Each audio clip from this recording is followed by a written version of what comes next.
የቂያማ ቀን አላህ ሲያስነሳን ሌላ ዓለም እንደሚፈጥር ታውቃላችሁ? ሌላ ምድር ይፈጠራል፣ ሌላ ሰማይ ይፈጠራል። የውመ ቱበደሉ ልአርድ ምድር በምትቀየር ጊዜ ገይረ ልአርድ ከአሁኗ ምድር ሌላ። ነቢያችን ሰለላሁ ዐለይሂ ወሰለም ሐዲስ ላይ ሲያብራሩት የኽልቁ ላሁ አርዳን በይዳ አላህ ነጭ ምድርን ይፈጥራል የቂያማ ቀን አሉ። በቅጽበት ይፈጥራል። እነቺ ከጠፋች በኋላ ማለት ነው። ሌላ ምድር ይፈጥራል። ምንም አይነት ተራራ የሌለባት አባጣ ጎርባጣ የሌለባት ሰጥ ያለች ዓለም ትፈጠራለች። ወሰማዋት ሌላ ሰማያቶችም ይፈጠራሉ። ወበረዙ ሊላሂ ልዋሒድ ሰላም ሙስሊም፣ ሰላም እንዴት ነህ? ደህና ነው ወይ? አንድ ጥያቄ አለኝ። እሺ። እኔ የሙስሊም ቤተሰብ ልጅ ነኝ። ሙስሊም እናት አባቶችን ሙስሊም ናቸው። እኔም ግን ሙስሊም ነው። ስሜን ቀይሬ ነው። ስሜ ማምር ይባላል። ስሜን ቀይሬ ነው እዛ ጋር ደግሞ ዳኔ ያልኩት። አንድ ሁለተኛ ደግሞ በልጅነቴ ከቤት ወጥቼ ከተማ ነው አደግኩትና ሰው ቤት እየሰራው ከዛ ደግሞ ቤተ ክርስቲያንን ገብቼ ተሰልሜ ያውቃለሁ። ይህ መስቀል ደግሞ አንገቴ ላይ አድርጌ ነበረ። የስራ ባህሪ ስለሆነ እንትን ብዬ አሳልፌ ያውቃለሁ። ከዛ በኋላ ደግሞ ሻዳ አላስኩም፣ ግን ጾሜን እየጾምኩ ነው። አብረህን ሻሃዳ በል። አሽሀዱ አላ ኢላሃ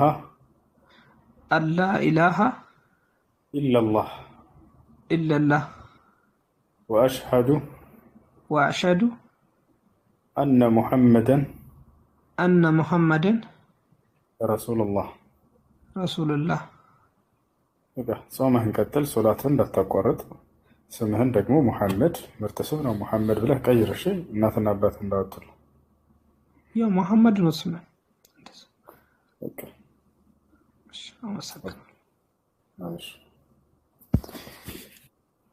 የውመ ቱበደሉ ልአርዱ ገይረ ልአርድ ወበረዙ ሊላሂ ልዋሒድ ልቀሃር። የውመ ቱበደሉ ልአርድ ምድር በምትቀየር ጊዜ ገይረ ልአርድ አሁን ካለችዋ ምድር ሌላ። ወበረዙ ሊላሂ ልዋሒድ ልቀሃር ፍጥረታትም ሁሉ አንድና አሸናፊ ለሆነው አምላክ በሚገለጡ ጊዜ ይላል። ሌላ ዓለም ይፈጠራል። ሰዎች ዳግም ሲነሱ ከዚችው ምድር ላይ ይመስላችኋል? ላ ስንነሳ ጊዜ ሌላ ዓለም ተፈጥራ ነው የምናገኘው። ነጭ መሬት የኽልቁ ላሁ አርደን በይዳ አሉ ነቢ ስ ላ ሰለም። አላህ ነጭ መሬትን ይፈጥራል አሉ። ምንም ኃጢአት ያልተሰራባት ሌላ ዓለም ይፈጠራል። በዚያች ላይ እንነሳለን።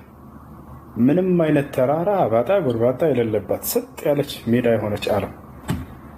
ወሰማዋት ሌላ ሰማያቶችም ይፈጠራሉ። ወበረዙ ሊላሂ ልዋሒድ ልቀሃር አንድና አሸናፊ ለሆንኩት ለእኔ ለአምላክ ለአላህም ይገለጣሉ አለ። ያኔ ይመጣሉ ሁላቸውም ተነስተው በዚያ በአንድ ሜዳ ላይ ለ50 ሺህ ዓመት በእርሷም ላይ ይቆማሉ። ወተረ ልሙጅሪሚነ የውመኢዝን ሙቀረኒነ ፊል አስፋት የዛኔም ከሃዲያኖች በሰንሰለት ተጠፍንገው ታያቸዋለህ አለ። ከሃዲያኖች ወደ ጀሃነም ሲወሰዱ ጊዜ መላእክቶች መጥተው 70 ክንድ ሰንሰለት ለአንድ ከሃዲ خذوه فغلوا ثم في سلسلة ذرعها 70 ذراعا 70 ክንድ በሚሆን እንትን ተጠፍንገው ይታሰራል። هلا حبيت عليكم السلام.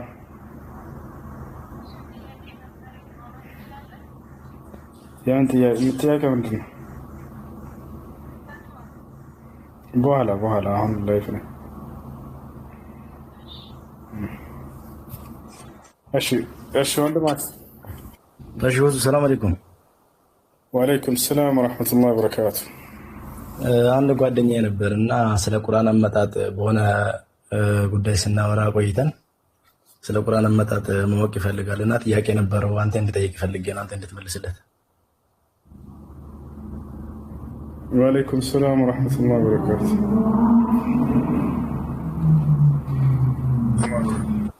ብዙ አይሰማም ነገ ይቻላል አይደል? በቃ ነገሮች ይሰማል። እሺ ስለ ቁርአን አመጣጥ ፈልገው ነው? ማወቅ ፈልገው ነው። በጣም ጥሩ። ቁርአን ከአምላክ ከአላህ ስብሐነ ወተዓላ ዘንድ ለመልአኩ ጅብሪል ዓለይሂ ሰላም በቃል ሰጠው። መልአኩ ጅብሪል ዓለይሂ ሰላም ደግሞ ለነቢዩ ሰለላሁ ዐለይሂ ወሰለም ይዞ መጣ።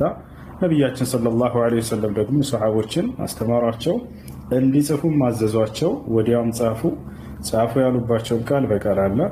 ልክ እንዲሁ ሰሓቦች ጽፈናል ቁርአንን ብለው ቃል በቃል ተናግረዋል። ለዚህ ሁሉ ማስረጃ የቁል አላሁ ስብሓነሁ ወተዓላ ፊ ሱረት ሹዓራ ወኢነሁ ለተንዚሉ ረቢል ዓለሚን ነዘለ ቢሂ ሩሑል አሚን ዐላ ቀልቢከ ሊተኩነ ሚነል ሙንዚሪን ይላል። ይህ ቁርአን ከዓለማቱ ጌታ ከአላህ ዘንድ የተወረደ ነው። ታማኙ መንፈስ መልአኩ ጅብሪል አወረደው በልብህ ላይ እያለ ይነግራቸዋል ነቢ ሰለላሁ ዐለይሂ ወሰለም። ይህ ነው። በሌላ ቦታ ላይ በሱረት ነሕል ላይ ምን ይላል? ቁል ነዘለሁ ሩሑል ቁዱስ ሚን ረቢከ ቢልሐቅ ሊዩሰቢተ አለዚነ አመኑ ወሁደን ወቡሽራ ሊልሙስሊሚን ይላል። ሙሐመድ ሆይ ለሰዎች እንዲህ ብለህ ንገራቸው፣ ይህ ቁርአን ከጌታቸው ከአላህ ዘንድ በመንፈስ ቅዱስ አማካኝነት ወረደ በላቸው ይላል። ስለዚህ መንፈስ ቅዱስ ከአላህ ስብሐነ ወተዓላ ዘንድ በእውነት ያወረደ የሆነ ቃል እንደሆነ ቃል በቃል ይናገራል። ተንዚሉል ኪታቢ ሚነላሂል ዐዚዚል ሐኪም ይላል። ይህ ቁርአን መወረዱ ከማን ዘንድ ነው? ከአላህ ዘንድና አሸናፊና ጥበበኛ ከሆነ አምላክ ይላል። ከዚያ በኋላ ነቢያችን ሰለላሁ ዐለይሂ ወሰለም ሰሓቦችን እክቱቡ ዐኒ ፈኢነሁ ላ የኽሩጁ ዐኒ ኢላ ሐቀን አሉ። ከእኔ የምትሰሙትን ይህን ቃል ጻፉ ይላሉ። ላ ተክቱቡ ዐኒ ገይረል ቁርአን፣ ቁርአንን እንጂ ሌላን ከእኔ ምንም እንዳትጽፉ እያሉ ያዛቸዋል። ቁርአንን ጻፉ እያሉ ያዛቸዋል። በሌላ ቦታ ላይ ልክ ሰሓቦችም እንዲሁ ምን ብለው መሰከሩ? ቃለ ሰሓባ ሪድዋኑላሂ ዐለይሂም ዘይድ ብኑ ሳቢት የተባለው ሰሓባ ኩና ኑአሊፉ ልቁርአን ዒንደ ረሱሊላህ ሰለላሁ ዐለይሂ ወሰለም ይላል። ከነቢዩ ሰለላሁ ዐለይሂ ወሰለም ዘንድ ቁጭ ብለን ቁርአንን ስንጽፍ ነበር ይላሉ። ይህን ይመስላል። ጥያቄ ካለው ራሱ ይጠይቅህና ልስተዋ ስልኩ ይቻላል።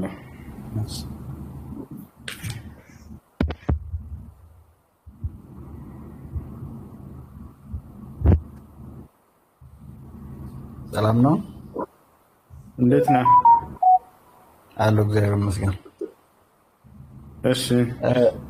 እሺ እኔ ጥያቄ እንግዲህ ያው እንዴት እንደመጣና ሊጻፈ ነገር አናል ያዳመጥኩም ነበረ። አሁን በመሐመድ በኩል እንደመጣ ጅብሪል የሚባለው መልአክ ከአላህ እንዳመጣው ነው ስታስረዳ የነበረው ማለት ነውና፣ ነገር ግን አሁን ቁርአን ሀሳቦችን ብዙ ታሪኮችን ስታይ ከመጽሐፍ ቅዱስ ጋር የሚመሳሰል ነገር አላቸው እና አንደኛ ቁርአን የመጣበትን ዓመተ ምህረት ወይም ደግሞ የነበረበት ጊዜ በምን መልኩ ነው የሚገለጸው? ያንን እንትን በልልኝ። ከዛ ባሻገር ደግሞ ከመጽሐፍ ቅዱስ ታሪኮች ጋር መመሳሰሉ በምን ምክንያት ነው የሚለውን ነገር ሼር ብታደርግልኝ ደስ ይለኛል። በጣም ጥሩ። እንግዲህ እነዚህ መጽሐፍቶች በመጀመሪያ የነቢያት መጽሐፍት ነበሩ፣ የሰው እጅ ገባባቸው። ስለዚህ በውስጣቸው ላይ ያሉ ሐቆች አሉ፣ እውነታዎች አሉ። ስለነ አብርሃም፣ ስለነ ይስሐቅ፣ ስለነ ያዕቆብ የተናገረው ዋናው አምላካችን ነው። ገብቶሃል አይደለ? ነገር ግን ሰዎች ከጊዜ በኋላ የሚፈልጉትን አስገቡበት። አላህ በቁርአን ላይ ስለነዚህ ስላለፉት መጽሐፍቶች ይነግረናል። ዩሐሪፉነ አልከሊመ ዐን መዋዲዒሂ ይላል። ቃሌንም ከቦታ ይለውጡታል፣ ይበርዙታል እያለ ይናገራል። ከራሳቸውም ጽፈው እንደጨመሩም ይነግረናል።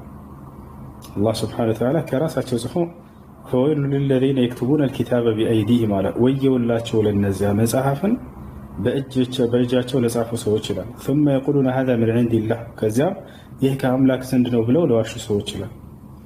وإن منهم لفريقا يلوون ألسنتهم بالكتاب لتحسبوه من الكتاب وما هو من الكتاب ويقولون هو من عند الله وما هو من عند الله ይላል።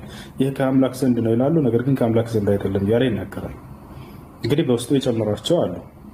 ለምሳሌ ከተባለ አላህ በቁርአን ላይ በተናጠል አንዳንዶችን ነግሮናል። ለምሳሌ ታስታውስ ከሆነ ኦሪት ዘጸአት ምዕራፍ 32 ቁጥር 1 ላይ ጀምሮ ሃሩን ለእስራኤላውያኖች የወይፈን ጣዖት እንደሰራላቸውና ይህ ነው አምላካቸው ብሎ እንደሰጣቸው ይናገራል መጽሐፍ ቅዱስ። እስራኤላውያኖች አማልክት ስራለን ባሉት ጊዜ አይ አይቻልም አንዱን አምላክ አምልኩ ብሎ አልከለከላቸውም እንኳን። ከዛ እሺ አምጡ አላቸው። ከልጆቻችሁ ከሚስቶቻችሁ ወርቅና ብርን ሰብስባችሁ አምጡ አላቸው። አመጡለት፣ አቀለጠውም። ከዚያም ወይፈን ሰራላቸውና ከግብፅ ሀገር ያስወጣችሁ ይሄ አምላክ ነው ብሎ ሰጣቸው። ተመልከት፣ አላህ በቁርአን ላይ ምን አለ? ይህንን ስህተት እንደሆነ ገለጸልን። በፍጹም ሃሮን አይደለም፣ ሃሮን እንዳውም ከልክሏቸዋል። ከአንዱ ከአምላክ ከአላህ ውጭ እንዳታመልኩ ብሎ ከለከላቸው። ማን ያን የሰራው አለ? አንድ ሳምራዊ ሰው እንደሆነ ገለጸልን። ፈአضለሁም ሳሚሪ ይላል። ሳምራዊውም ሰው አሳታቸው፣ አጠመማቸው ይላል። ሌላም ልክ እንዲሁ ሎጥ ከሁለት ሴት ልጆች ጋር ወሲብ እንዳደረገና ልጆችን እንዳስረገዛቸው ይናገራል መጽሐፍ ቅዱስ። አላህ ይህም በፍጹም ስህተት ነው ብሎ ይነግረናል።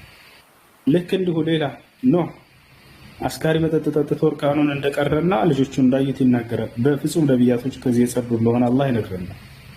ሰለሞን ጣዖት አምላኪዎችን ሴቶች እንደዚህ አግብቶ ከነሱ ጋር 700 ሚስቶችን አግብቶ 1000 ጡባቶች ከነርሱም ጋር የእነርሱን ጣዖት የሚያመልኩትን እንደሰራላቸው ቤተ አምልኮ እንደሰራ ጣዖት እንደሰራ እንደገነባ እንደ ካደ ጭራሽ አምላኩን መጽሐፍ ቅዱስ ይናገራል። አላህ በቁርአን ላይ ወማ ከፈረ ሱለይማን ብሎ ይህን ውሸት እንደሆነ ገለጸልን። ሰለሞን አልካደኝም ውሸታቸው ነው ብሎ ተናገረ። ዳዊት የኦሪዮ ሚስት አምጥቶ እንደተገናኘ ይናገራል። በፍጹም ይህን አላደረገም ብሎ ይነገራል። ያዕቆብ አባቱን ኢስሐቅን እንደ መጽሐፍ ቅዱስ እንደምታውቀው ኢስሐቅ አይን ነበር፣ አይኑ እውር እንደነበር መጽሐፍ ቅዱስ ይናገራል። ከዚያ በኋላ ያዕቆብ የወንድሙን የኤሳውን በረከት እንደሰረቀው አባቱን እንዳጭበረበረ አይን ብሎ በዚህ ሰርቆ በረከቱን እንደወሰደበት ይናገራል። በፍጹም እኔ ራሴ ነኝ የባረኳቸው ነቢያቶችን እያለ ይናገራል።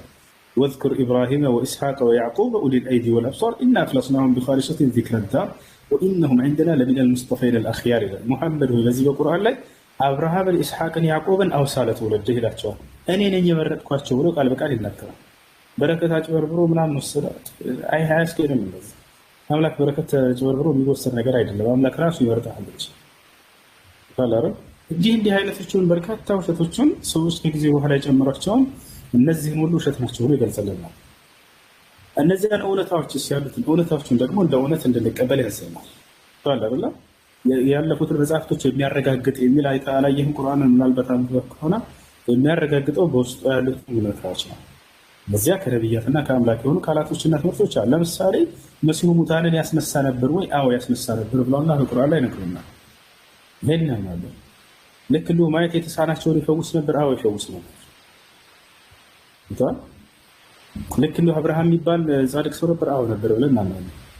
ኢስሐቅና እስማኤልን ወልዷል? አዎ። ሳራና አጋር የሚባሉ ሚስቶች ነበሩት? አዎ። ልክ እንዲሁ ያዕቆብን ወልደዋል ከኢስሐቅ? አዎ። ያዕቆብ ደግሞ 11 ልጆችን ወልዷል? አዎ። ከእነርሱ መካከል ዮሴፍ? አዎ። ሙሴ የሚባል? አዎ።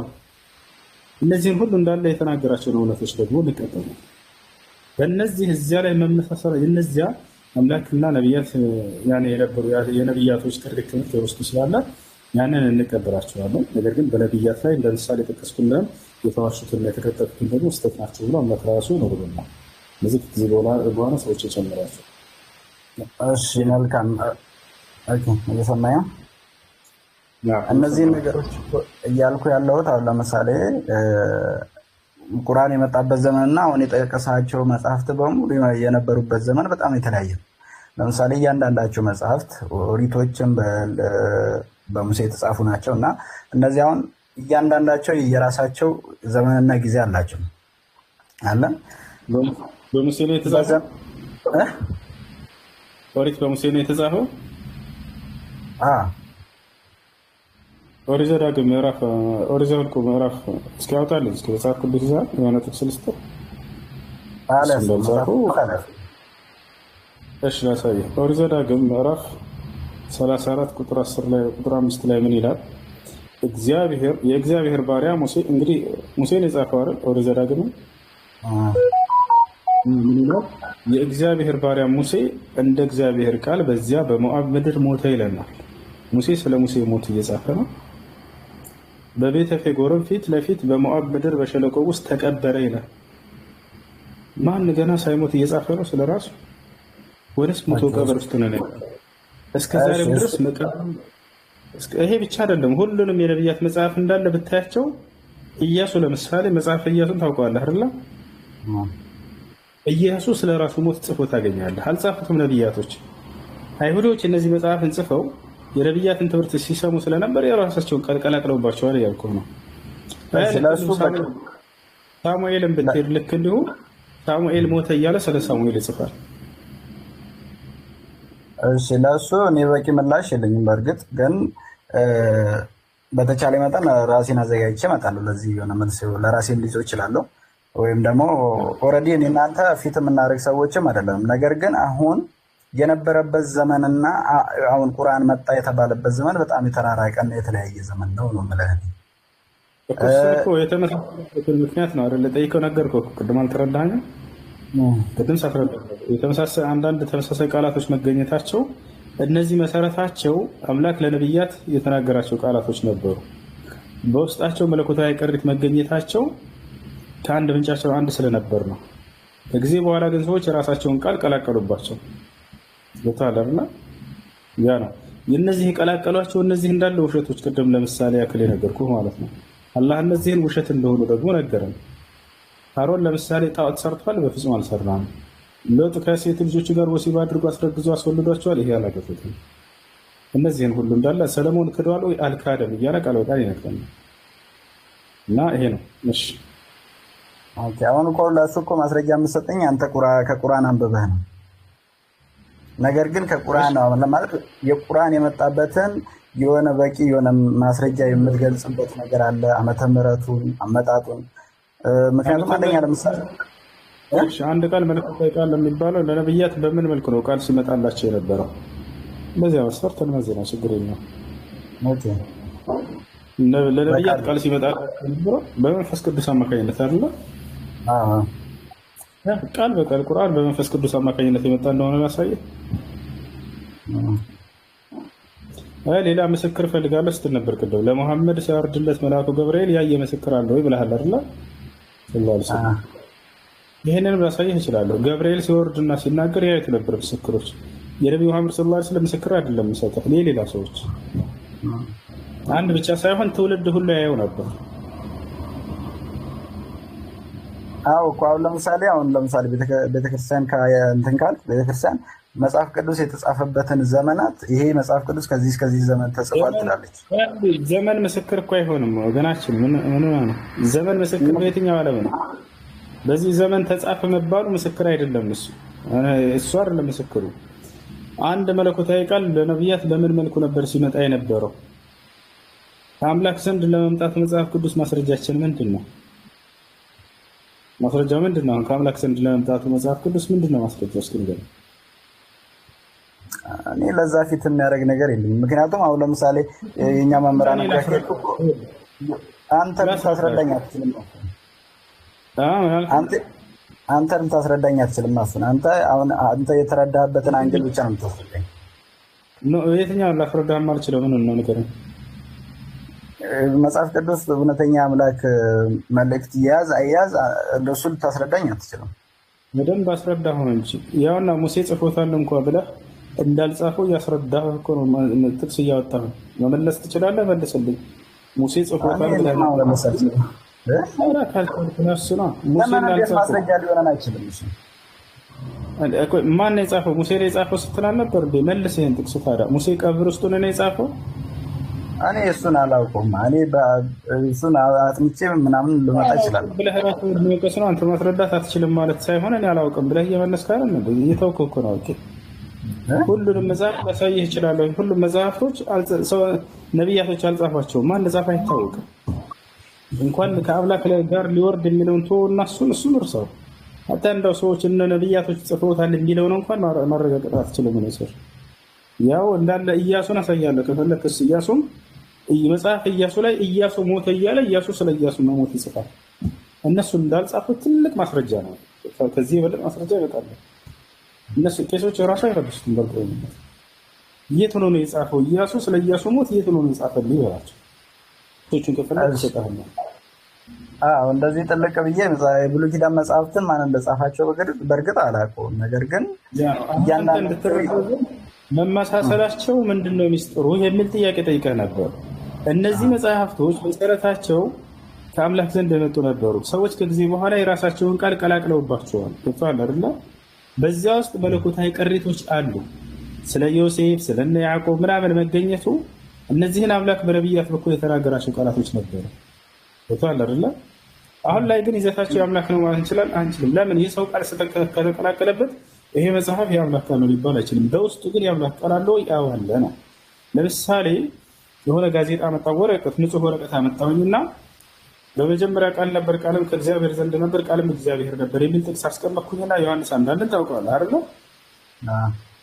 እሱን አመጣሁኝና ከዚያ ደግሞ የራሴ ንግግር ቀላቀልኩበት። ከሶስት ጀምሮ የተውኩትና ከዚያ ምን ሁሴን ወደ ቤት ገባሁኝ። ከዚያ በኋላ ቁርሴን በላሁኝ፣ ምሳዬን በልቼ ከዚያ ተነስቼ ሻወር ወስጄ ጻፍኩኝ። ይሄ መጽሐፍ የአምላክ ቃል ነው ወይ? ይሄ የአምላክ መጽሐፍ ነው ወይ ብለህ አይ አይደለም፣ በውስጡ የአምላክ ቃል አለ፣ የሰው ንግግር ተቀላቅሎበታል ትላለህ አይደለ? አዎ የአምላክ መጽሐፍ ነው ወይ በጥቅሉ ብትባል አይደለም ነው የምትለው። ምን ትላለህ? አይ የአምላክ መጽሐፍ ነው ሳይሆን በውስጡ የአምላክ ቃል አለ። ልክ እንደዚህ ነው እኛም የኛን መጽሐፍ ቅዱስ ላይ በውስጡ የሚገኙት ከቁርአን ጋር የሚመሳሰሉት ምስጢራቸው ምንድን ነው ለምትለው በውስጣቸው መለኮታዊ ቅሪቶች አሉ፣ የነብያት ትምህርቶች አሉ። ይታወቃል አይደል? አሁን ግን ይዘቱ ምንድን ነው? የሰው ቃል ስለተቀላቀለበት፣ የሰው ንግግር ስለተቀላቀለበት እነዚህ አሁን የአምላክ ቃል ነው ልንል አንችልም። ይታወቃል አይደል? በዛ ላይ መገኘታቸው መጀመሪያ መሰረታቸው አምላክ በነብያት በኩል የተናገራቸው ቃላቶች ስላሉ ይህን ይመስላል። እሺ አመሰግናለሁ። ማለት በቃ በአጠቃላይ አሁን የተረዳበትን አንግል ተረድቻለሁ። ነገር ግን ያው ከዛም በቂ መልስ ማግኘት አለብን። ጠይቃለሁ። ሌላ ጥያቄ አለ? ከዚህ የተለየ የለኝም። አመሰግናለሁ። እሺ ኢየሱስ አምላክ ነው ብለህ ታምናለህ አይደል? አዎ በደንብ ነው የማምነው። እሺ ለአምላክ አምላክ ይኖረዋል ብለህ ታምናለህ? የለውም። ኢየሱስ ክርስቶስ ግን አምላክ እንዳለ ይናገራል። ቃል በቃል ራሱ ምን ትላለህ? ራሱ ነው አምላክ እንዳለ ይናገራል እያልኩህ ነው። ለአምላክ አምላክ የለውም ብለኸኛል። አምላክ አለኝ ካለ አምላክ አይደለም ማለት ነው። አምላክ እንዳለው ደግሞ ይናገራል። ዮሐንስ ወንጌል ምዕራፍ 20 ቁጥር 17 ላይ ወደ አምላኬ ወደ አምላካችሁ አድርጋለሁ ብቻ እያለ ሄዳል። ምን ትላለህ? ምክንያቱም የሰውን ስጋ ስለለበሰ ነው። ኢየሱስ ክርስቶስ አምላክ አለው ማለት ነው አለ ማለት አይደለም። ነገር ግን የፈጠረውን ስጋ ስለለበሰ ነው። ማን የፈጠረው ስጋ? እግዚአብሔር ራሱን ነው የፈጠረው ወይንስ ሌላ አካል ነው የፈጠረው ስጋ? ስጋውን የፈጠረው አምላክ ነው፣ እግዚአብሔር ነው። እግዚአብሔር ደግሞ አብ ወልድ መንፈስ ቅዱስ ማለት ነው። ወልድ ተወላጅ ነው። ስጋ በመልበሱ አልመጥቶ ስጋ በመልበሱ ክርስቶስ ተባለ። ስለዚህ ራሱ ፈጥሯል ኢየሱስ ማለት እንችላለን ወይስ አንችልም? ያው እኔ እናንተንም ፈጥሮ የለ እኔን አልፈጠረም። ራሱን ምንም መፍጠር አይችልም ኢየሱስ። ወርሱ እንመጣለን። ኢየሱስ ክርስቶስ ራሱን ፈጥሯል ማለት እንችላለን ወይ ነው ጥያቄ? እኔ ጃሱን እርግጠኛ አይደለሁም። ኢየሱስን ያመጣው ማን ነው? ወደዚህ አለ ራሱን የመጣው ራሱ አይደለም የመጣው አምላክ ነው ያመጣው። ማስረጃ እኮ አባቱ ልኮት ነው የመጣው። አባት አክስት የሚባል አይደለም። አሁን እዚህ አምላኩ ነው ያመጣው። ላሳይህ ማስረጃ ልስጥህ። አባቴ ሊላከኝ ነው አምላኩ ነው ያመጣው እያልኩህ ነው። አባት የሚለው ለአይሁዶችም ለእናንተም አባታችሁ ነው ብላችኋል እኮ። አባት ማለት አስገኝ ለእኛ ሁላችን አስገኝ። ኢየሱስ ክርስቶስን ወደዚህ ዓለም ብቻ በራሱ ነው ስጋ ለብሶ የመጣው ይላሉ። አይደለም አምላኩ ነው ያመጣው ማለት ነው። ዮሐንስ ወንጌል ማነው የሐዋርያት ሥራ ምዕራፍ 13 ቁጥር 23 ላይ ነው ያለው። እዚህ ጋር ነው የሐዋርያት ሥራ ምዕራፍ 13 ቁጥር 23 ከዚህም ሰው ዘር እግዚአብሔር እንደ ተስፋው ቃል ለእስራኤል መድኃኒትን እርሱም ኢየሱስን አመጣ ይላል። ኢየሱስ በራሱ አልመጣም፣ አምላኩ ነው ያመጣው፣ እግዚአብሔር ነው ያመጣው። ታዲያ ኢየሱስ እግዚአብሔር ኢየሱስን አመጣ እያለ ነው። አመጣ ሲል ጊዜ የመጣው ማን ነው? ኢየሱስም የእግዚአብሔር አካል ነው። የመጣው ማን ነው? ኢየሱስ ነው ያመጣውስ ማን ነው? ራሱ ኢየሱስ ነው ኢየሱስን ያመጣው? እግዚአብሔር ነው። እግዚአብሔር ነው ያመጣው። ኦኬ፣ ስለዚህ በራሱ አልመጣም፣ እግዚአብሔር ነው ያመጣው ማለት ነው።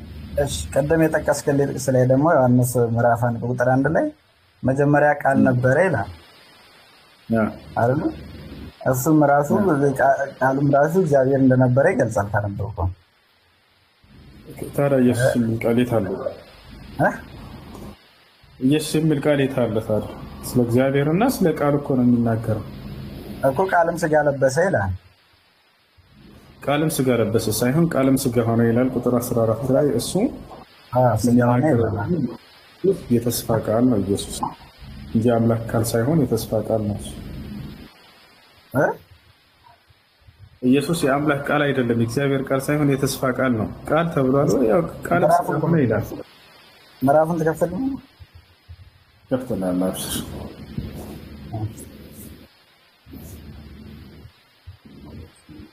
እሺ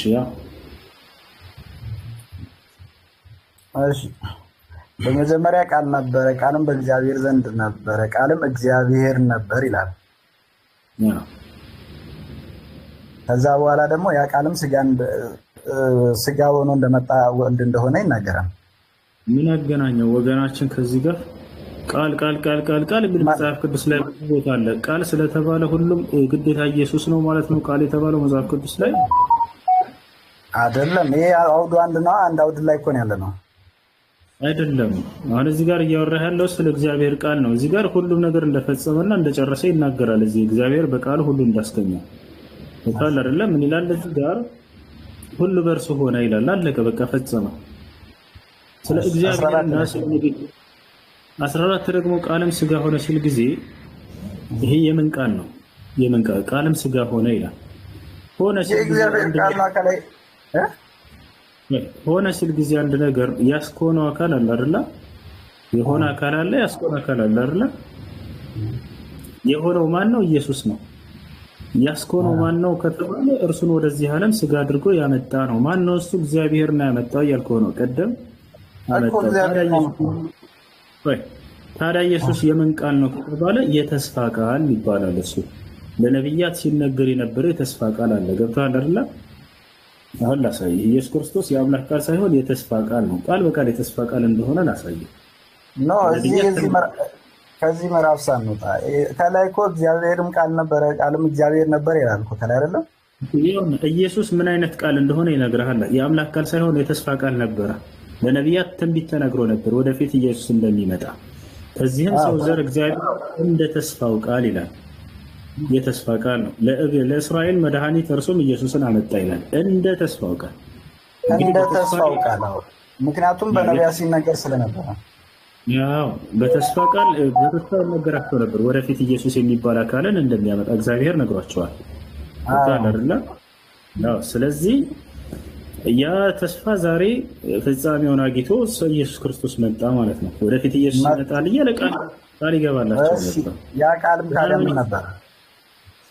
እሺ ስጋውን እሺ ቃሉ ስጋ የለበሰው የት ነው ታዲያ? የት ሄደ? 14 ላይ ቃልም ስጋ ሆነ ሲል ጊዜ ሆነ ሲል ፍጻሜውን አገኘ ማለት ነው ወገናችን። ፍጻሜውን አገኘ ማለት ነው። ቃል ተገብቶላቸው ነበር በተስፋ ደረጃ እያለህ ነው። ኢየሱስን ያው ኢየሱስ ብሎ ቃል በቃል የተስፋ ቃል እንደነበር ያስቀምጣል። እሺ ኢየሱስ እንደመጣ ይናገራል አይደል? እዚህ ጋር 14 ላይ ስትሄድ ደግሞ ያ ቃል ስጋ እንደሆነ ይናገራል። ያ ቃል ስጋ የሆነው ቃል የት ነው? ማን ነው? እስኪ ንገረኝ አንተ እንደተረዳኸው። ሆነ ይላል አይደለ? ያስኮነው ማን ነው? ያስኮነው ማን ነው? እግዚአብሔር ነው። በጣም ጥሩ። ያው እዚህ ጋር እኮ እየፈታለህ ነው ምን አይነት ቃል እንደሆነ። ኢየሱስ የተስፋ ቃል ነው እያለህ ነው። እዚህ ጋር የተስፋ ቃል እና የአምላክ ቃል የተስፋ ቃል ለነቢያት ነው ተስፋ ነው እኮ። ስለዚህ ለነቢያት የተነገረ ወደፊት እንደሚመጣ ኢየሱስ የሚባል ሰው ልካለሁ እያለ ይነግራቸው ነበር አይደለ? አዎ የነበረው መጣ፣ ኢየሱስ ሆኖ መጣ። ግልጽ እኮ ነው ይሄ እኮ። ታዲያ ያ ትንቢቱ ፍጻሜውን አገኘ ማለት ነው። ቃልም ስጋ ሆነ ሲል ጊዜ ያ የተገባው ተስፋ ቃል ዛሬ ሰው ሆኖ መጣ እያላቸው ነግሯቸው ነበር። እኔ የሆነ ቃል ነግርህና ቃል እገባለሁና ያ ነገር ይሆናል አይደል ከጊዜ በኋላ። ስለዚህ እንጂ እየተናገረ ያለው ያ የአምላክ ቃል መጥቶ ሰው ሆነ ኢየሱስ ሆነ እያለ አይደለም። እንዴ ለምንድን ነው ኢየሱስ ሆነ? እሺ ያ ስጋ የሆነው ቃል ማን ነው? ኢየሱስ አይደለም? ረበ ፈጣሪ እኮ የተስፋ ቃል ነው። ቃል አትመልሰው። ያውና እዚህ ጋር ስለ ኢየሱስ የተስፋ ቃል እንደሆነ እዚህ ጋር ይናገራል አይደል? እሺ አንዴ ስማኝ፣ አንዴ ብቻ ልናገር። እዚህ ጋር አሁን 23 ላይ ከዚህም ሰው ዘር እግዚአብሔር እንደ ተስፋው ቃል ለእስራኤል መድኃኒት እርሱም ኢየሱስን አመጣ ይላል አይደለም? ከኋላ በመጀመሪያ ቃል ነበረ ምናምን እያለ ቃልም እግዚአብሔር እንደነበረ ይናገራል። ቁጥር 1 ላይ 14 ላይ ደግሞ ያም ቃል ስጋ እንደለበሰ ይናገራል። ለምን ይወራልመለስ ምን ናሽ? ይሄን ተቀበለው የተስፋ ቃል ነው ኢየሱስ እያለ እየነገረህ መጽሐፍ ብቻ ተቀበለው።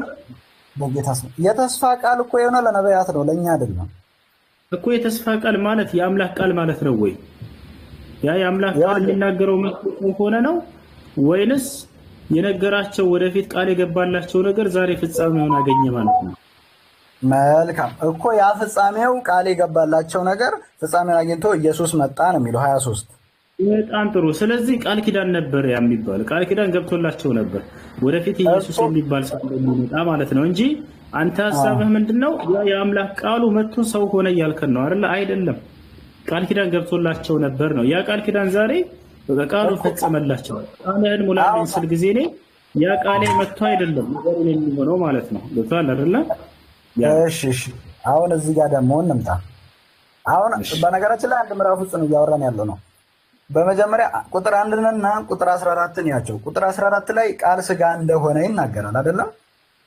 ረበ ፈጣሪ እየተመለስክ እሺ። ቃል ከተባለ የግዴታ ኢየሱስ ነው መጽሐፍ ቅዱስ ላይ ችግር የለውም። እሺ በቃ አይደለም እንደ አንድ ምዕራፍ እኮ ነው። አንድ ምዕራፍ ላይ እኮ እያወራን ነው። ከላይ እኮ የሚያወራው ስለ ቃል ነው።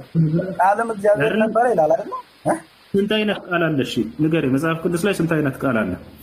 ይኸውልህ አንደኛ ማንኛውም ሰው ቃል ከገባ ቃል ነው። በቃ ቃል ገባ ይላል። ምክንያቱም እግዚአብሔር ስለ ሰው ቃል አይደለም። የአምላክ ቃል ለስንት ነው የሚፈታ? ስንት አይነት ቃል አለ? የእግዚአብሔር ቃል ስንት ነው መጽሐፍ ቅዱስ ላይ? እሺ ልንገርህ አንዲት ነው። አንደኛ እግዚአብሔር ለነቢያት ቃል ገባላቸው። ያ ቃል የገባላቸው ነገር ፈጸመላቸው። በምን? ኢየሱስን በማምጣት አይደለም? በጣም ጥሩ። ስለዚህ ያ ቃል ይሄ እኮ ነው እያለ ያለው ይሄን ነው እኛም ማለት ነው። ቃል ኪዳን ተገብቶላቸው ያ ሰው ኢየሱስ ያኔ ቃል ገብቶላቸው ነበር እንደሚመጣ ያንን ዛሬ ላይ ያመጣላቸው ማለት ነው።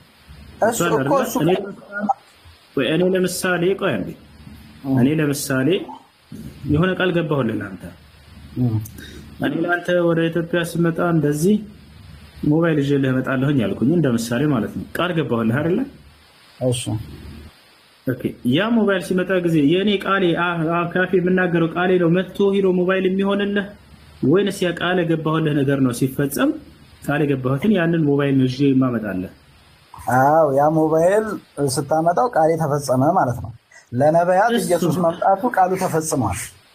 በጣም ጥሩ። ስለዚህ ያ ቃል የአምላክ ቃል ወርዶ አይደለም ሰው የሆነው ቃል የገባላቸውን ፈጸመላቸው ማለት ነው። ኢየሱስ ማለት ይሄ ነው። ይሄን ነው እያለ ያለው እዚህ ጋር የሐዋርያት ሥራ ምዕራፍ 13 ቁጥር 23 ላይ ቃል ተገብቶ ነበር ኢየሱስ ክርስቶስ የተስፋ ቃል ያውና ዛሬ ላይ ያንን ቃሉ ሞላላቸው አመጣላቸው ኢየሱስን እያለ ነው። ከዚህም ሰው ዘር እግዚአብሔር እንደ ተስፋው ቃል ለእስራኤል መድኃኒትን እርሱን ኢየሱስን አመጣ ይላል። ከማን? የእግዚአብሔር ካፉ ነው ከዚህ ከሰዎች ዘር ላይ ያመጣው። እኔ እኮ በዚህ ተቃውሞ የለኝም። ታዲያ የአምላክ ቃል መጥቶ ሰው ሆነ ሳይሆን ከሰዎቹ ላይ ያመጣው ነገር ቃል ገብቶላቸው ነበረ። ከራሳቸው ከሰዎቹ ያን ቃሉን ትንቢቱን ፈጸመላቸው ወደፊት ሰው እንደሚያመጣ።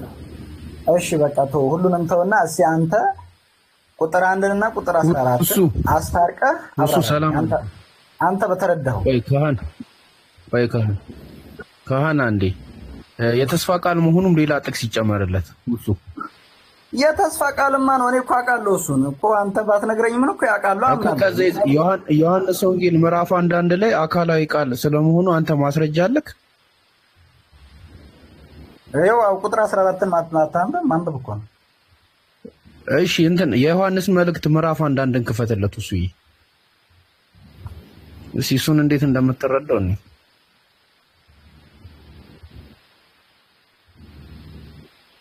እሺ መጨረሻ ላይ ዮሐንስ ወንጌል ምዕራፍ 1 ዳይሬክት ነው የሚለው ዮሐንስ መልእክት ማለት ነው። እሺ ቆይ እኮ እናንብበው። ስለ ሕይወት ቃል ከመጀመሪያ የነበረውና የሰማነውን ይላል። ሲሰሙት የነበረው ምንድነው? ምንድነው ሲሰሙ የነበረው? ሙሉን አንብብልኝ። እሺ ስለ ሕይወት ቃል ከመጀመሪያ የነበረውና የሰማነው በዓይኖቻችን የሚያየነው የተመለከትነውን እጆቻችንም የዳሰሰው እናወራላችኋለን። ሕይወት ተገለጠ አይተንማል፣ እንመሰክራለን ከአብ ዘንድ የነበረው ብሎ ስለ ኢየሱስ ነው የሚያወራው። እና ሲሰማ የነበረው ምንድነው? ሲሰማ የነበረው የሕይወት ቃል። የሕይወት ቃል ማን ነው? ኢየሱስ። አየካ አይደለ? ከመጀመሪያ የነበረና የተሰማ ሲባል ኢየሱስ ክርስቶስ በተስፋ ቃልነት ላይ ሲሰማ ነበረ። ከዛ በኋላ ልክ ሲታይ በእጅ ሲዳሰስ ያ ቃል ወደ ስጋነት ወይ ደግሞ ወደሚታይ ነገርነት መጣ ማለት ነው። ገባክ እኮ? እኔ እኮ በ23 ላይ ምንም ተቃውሞ የለኝም፣ ነግሬያለሁ። በነቢያት ሲነገር የነበረው ቃል እግዚአብሔር ቃል የገባላቸውን ኢየሱስ እንደሚመጣ ሲነገር የነበረው ኢየሱስ መጣ፣ ቃሉ ተፈጸመ። ዮሐንስ ወንጌል ምዕራፍ 1 እንዴት ነው የምትረዳው አንተ? እንዴት ነው የምትረዳው? ይኸውልህ ዮሐንስ ወንጌል ምዕራፍ 1 መጀመሪያ ቃል ነበረ ይላል። ከቃሉ በኋላ ምን አለ? ቃሉም ራሱ እግዚአብሔር ነበር ይላል። ቃሉ ማን ነው?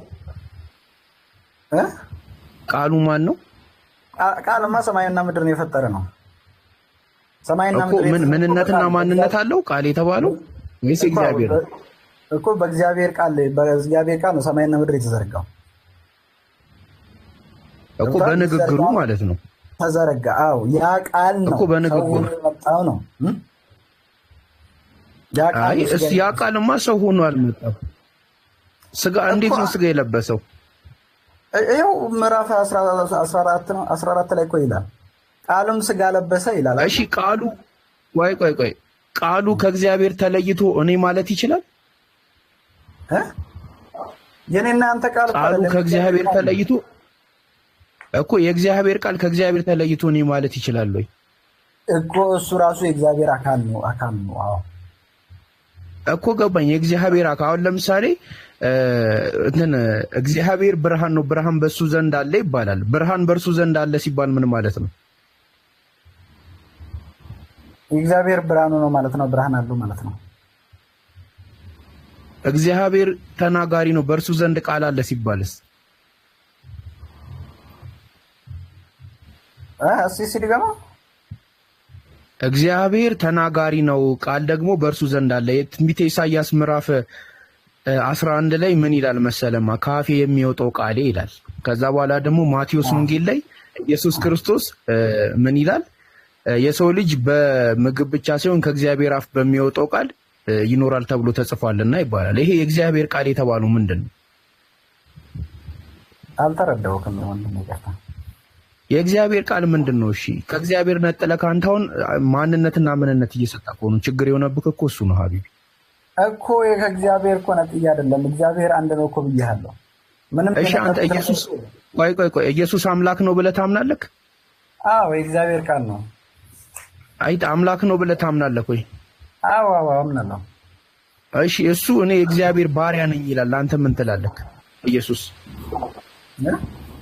ኢየሱስ እኔ የእግዚአብሔር ባሪያ ነኝ ይላል። እሱን እኔ እንጃ መረዳት አልቻልኩም። እና እሱን ሳትረዳ ነው ታዲያ አምላክ ነው ብለህ የምትቀውጠው? እንስጥ መረጃ ባሪያ መሆኑ እኔ የእግዚአብሔር ባሪያ ነኝ ይላል ኢየሱስ ክርስቶስ። እሱን ጥቅስ ምን እናድርገው? አንተን እንመን ክርስቶስን እንመን? ክርስቶስ በምድር ላይ ሲመላለስ እንደ ሰው ልጆች ኖሯል። በዛ ምክንያት ኖ ኢየሱስ ክርስቶስ እኔ የእግዚአብሔር ባሪያ ነኝ ይላል። ምን እናድርገው? ባሪያነቱን እንቀበል ወይስ አምላክነቱን እንቀበል?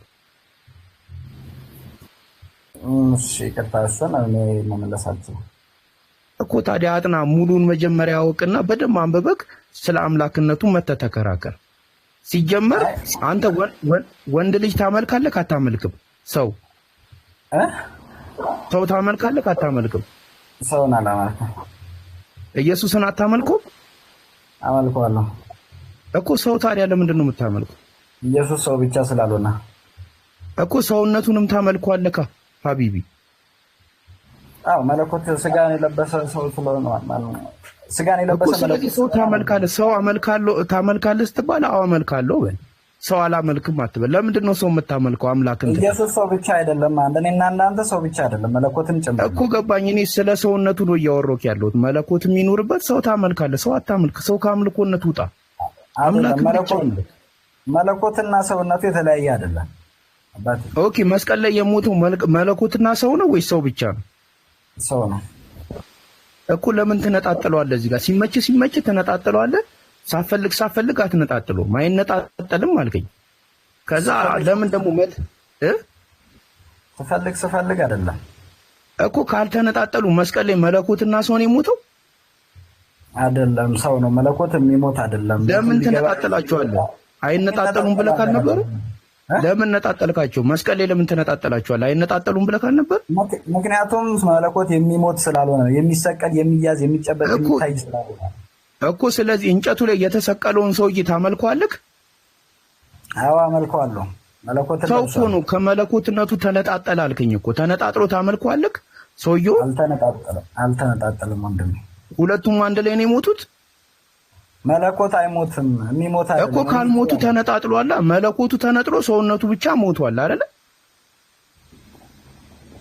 ሰውነቱ ሞቷል እኮ። የሞተውን ሰውነቱን ታመልከዋለህ ወይ ነው? ይሄን ነው የጠየቅኩህ። መለኮቱ ግን አለ። ይሄ የሞተውን ሰውነቱን ከመለኮት ተነጥሎ የሞተውን ሰውነቱን ታመልከዋለህ? አዎ አመልከዋለሁ። ምክንያቱም መለኮት እኮ ሰው ታመልካለህ፣ ስጋ ታመልካለህ፣ ፍጡር ታመልካለህ። አሁን ችግር የሆነብን ይሄ ነው። ኢየሱስ እኮ በስጋም በመለኮትም እኮ ነው ያለው እኮ። ተነጣጠለ አልከኝ። ይኸው መለኮትና ስጋ ተነጣጠለ አልከኝ። ሲነጣጠል እና መለኮትነቱ አብሮት ሞቷል። ስጋው ሞተ እንጂ መለኮቱ ሞቷል አላልኩም እኮ። የሞተውን ስጋ ታመልከዋለህ ወይ? አንድ ነገር ልንገርህ። እሺ፣ ክርስቶስ ከላይ ሳይጎድል በምድር ተገኘ ይላል። እሱ አይደለም ጥያቄያችን ሀቢቢ። ሌላ ቦታ አትሂድ። መለኮትና ስጋ ነው የሞተው ስልክ፣ አይ መለኮት አይሞትም፣ መለኮቱ ከስጋው ጋር ተነጣጥሮ ስጋው ብቻ ነው የሞተው አልከኝ አይደለ? ስጋው ሞቷል እኮ። የሞተውን ስጋውን ታመልከዋለህ ወይ? ይህንን የጠየቁት የሞተውን ስጋ ለምን አመልካለሁ? በቃ እኮ። ስለዚህ አንተ ኢየሱስ ክርስቶስን ስጋ አታመልከውም ማለት ነው። መለኮቱን እኮ ነው እንደ አምላክነት ያዝኩት ነው። ስጋውንስ? ስጋውማ ሰው የሚያሰኘው እኮ ስጋው ነው እኮ። ሰውነቱን አላመልከውም በልና ምስክርነት ስጥ። አሁን ከሰውነቱን ከመለኮቱ መለየት አልችልም እኮ። ሲነጣጠሉ ሞቶ ነበረ። ነጣጠልካቸው እኮ። አንዴ ይነጣጠላሉ ትላለህ፣ አንዴ አይነጣጠሉም ትላለህ። እሺ እኔ እኮ ጥያቄ ስጠይቅ አትመልስልኝም። ችግሩ እሱ ነው። እሺ ጠይቀኝ። እሺ፣ ከላይ ሳይጎድል በምድር ተገኘ ይላል መጽሐፍ ቅዱስ ራሱ። እሺ ቆይ፣ እሺ ሁሱዬ ላስቸግርህ፣ ጥቅስ ትከፍትልኛለህ? በጣም ይቅርታ ግን ሁሱ። ችግር የለም። እሺ ሀቢቢ፣ ሉቃስ ወንጌል ምዕራፍ ለምን ዕብራውያን 5:7 አውጣልኝ። እንትን እያፈጠርክ ስለሆንክ ብዬ ላግዝ ብዬ ነው። ሁሱ ከጨረስክ ንገረኝ፣ ትቀጥላለህ። እርሱም በስጋ ወራት ከሞት ሊያድነው ወደሚችል ከብርቱ ጩኸትና ከእንባ ጋር ምልጃንና ልመናን አቀረበ፣ እግዚአብሔርን ስለመፍራቱ ተማመነ ይላል። እዚህ ጋር ማን ነበር ሲጸልይ የነበረው እየጮኸ? ኢየሱስ ክርስቶስ። ኦኬ፣ ምንድን ነው እዚህ ጋር እየጮኸ ሲያለቅስ የነበረው? ምንድን ነው? አምላክ ነው? ሰው ነው? ምንድን ነው? አምላክ የሆነ ሰው የሆነ አምላክ። ኦኬ፣ ወደ ማን ነበር ሲጸልይ የነበረው? ወደ አባቱ። ምኑ ነው አባቱ? እግዚአብሔር። አምላኩ ነው አይደለም? በኢየሱስ አምላኩ ነው እኮ። ስለዚህ አምላክ ወደ አምላክ ሲጸልይ ነበር ማለት ነው አይደል? አይደለም፣ ሰው ወደ አምላክ ሲጸልይ። ኦኬ፣ የዛኔ ከክርስቶስ መለኮቱ ተነጥሎት ነበር ማለት ነው። ይኸው ለነገርኩህ እኮ ከላይ ሳይጎድል በምድር ተገኘ ይላል ክርስቶስ። ይሄ ማለት ደግሞ ስጋና መለኮት ተዋህደው የለ እንዴ? ላይ ይለያዩ። አዎ ተዋህደዋል። ለቅጽበት እንኳን አልተለየውም አይደል? መለኮቱ ከስጋ ሲሞት ተለይቶታል። ሳይሞት በፊት እየጸለየ እያለ አልተለየውማ። ጸልዋል። በመከራ ጊዜ እኛ እንዴት መጸለይ እንዳለብን አስተምሮናል። ስለዚህ ሲጸልይ በስጋውን በመለኮቱ ነው ወይንስ የዛኔ መለኮቱ ተለይቶት ነበር? በስጋም በመለኮቱ ነው። ስለዚህ በመለኮት ሲጸልይ ነበር ማለት ነው። ወደ ማን ነው ሲጸልይ የነበረው? ወደ አምላኩ። አምላክ ወደ አምላክ ሲጸልይ ማለት ነው። ኧረ ተው፣ እንዲህ አይነት እምነት ላይ እንዴት ትቀመጣለህ? አምላክ አምላክን የሚያመልክበት ከባድ ነው። ነገር ክርስቶስ የመጣው አንደኛ የሰው ልጅንም ሊያስተምር ክርስቶስ የመጣ እያሉ አይሸውድ ሄምሬን ነው። አንተ አስተውል። አይምሮ አለ አምላክ ወደ አምላክ አይጸልይም። እኔ እየተሸወድኩ አይደለም። የምሬን ነው። አምላክ ወደ አምላክ አይጸልይም። ቅድም ለአምላክ አምላክ አለው ወይ ስለ ኧረ የለውም ብለሃል። ያው ለአምላክ አምላክ እንዳለው አመንክ። ጭራሽ አንዱ አምላክ ወደ ሌላኛው አምላክ ይለምናል። ቃል እኮ ነው ለአብ የለምነው። ይህ ማለት ደግሞ ክርስቶስ በመለኮቱ በምድር ላይ ሲኖር እንደ ሰውም ጭምር ነው የኖረው። ሲኖር ደግሞ መለኮቱን ገልጦ አይደለም የሚኖረው፣ እንደ ሰው ነው። ጥያቄያችን ጨረስን እኮ። ከስጋ መለኮቱ ተለይቷል ወይ ስለ አልተለየውም ማለት ነው። አዎ አልተለየም። እሺ ተለየው። አብሮ ሲጸልይ ነበር ወይ በመለኮቱ? አዎ በመለኮቱ ሲጸልይ ነበር አልከን አይደል? መጀመሪያ ላይ አይ ስጋ በስጋ ነው ሲጸልይ የነበረው አልክ። እንደገና በመለኮት ነው አልክ። አይደለም፣ መለኮትም ስጋም ለብሶ ነው ያለው ክርስቶስ። ነገር ግን ስጋነቱን ገልጦ ነው የኖረው። ይህ ማለት ደግሞ እኔና አንተ በምድር ላይ ስንኖር መከራ ሲገጥመን እንዴት ልንኖር እንደምንችል የኖረው እንጂ መለኮቱን ገልጦ ገናናትነቱን ገልጦ አይደለም የሚኖረው። እንደዛ ቢሆንማ ችግር የለውም፣ ቀላል ነው። ሁሉንም ነገር በአንድ ቃል መጨረስ ይችላል ማለት ነው። ስለዚህ በመለኮቱ አልጸለየም ማለት ነው። ስጋውን ነው ገልጦ የኖሩ ክርስቶስ። ስለዚህ በስጋው ነው የጸለየው። አልጸለየም ማለት ነው ወይ? አዎ፣ ምክንያቱም ቅድም በመለኮቱ ጸልየዋል ብለሃል አለ እኮ ረሳኸው? ማን እንጃ ነው ረብላል። እሺ እሺ፣ በቃ ችግር የለውም። ላሳይ ክርስቶስ የጸለየው በቃ ይሄ ክርስቶስ የጸለየው በስጋው ነው። በስጋው ሲጸልይ በምድር ላይ የተገለጸው በስጋው ስለሆነ ስለዚህ ስጋ ተዋህዶ ስጋና መለኮት ተዋህዷል የሚለው ውሃ በላው ማለት ነው። በስጋው ነው የጸለየው ካልክ ነው። አይበላውም። ለምን ይበላዋል? ምክንያቱም አንዳንዴና አብሮት ተዋህዶት ነበር መለኮቱ የዛኔ ወይንስ ተለይቶታል? አልተለየውም፣ አብሮት ነበር። ስለዚህ አብሮት ከነበረ ሲጸልይስ ይለያል? ስጋውን ገልጦ ነው የጸለየው ማለት በስጋው ነው እየኖረ ያለው። ስለዚህ ይለያል ማለት ነው አይደለ? ስጋው ብቻ ይጸልያል። የዛኔ መለኮቱ ወደዛ ይሄድና ከዛ ስጋ ይለምናል።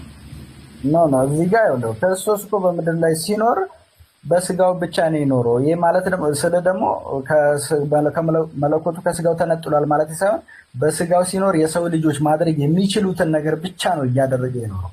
በስጋው ይኖራል፣ ነገር ግን መለኮቱ የማያስገር ነገር በስጋው ነው የሚኖረው፣ ነገር ግን መለኮቱ አልተለየውም ማለት ነው ነው።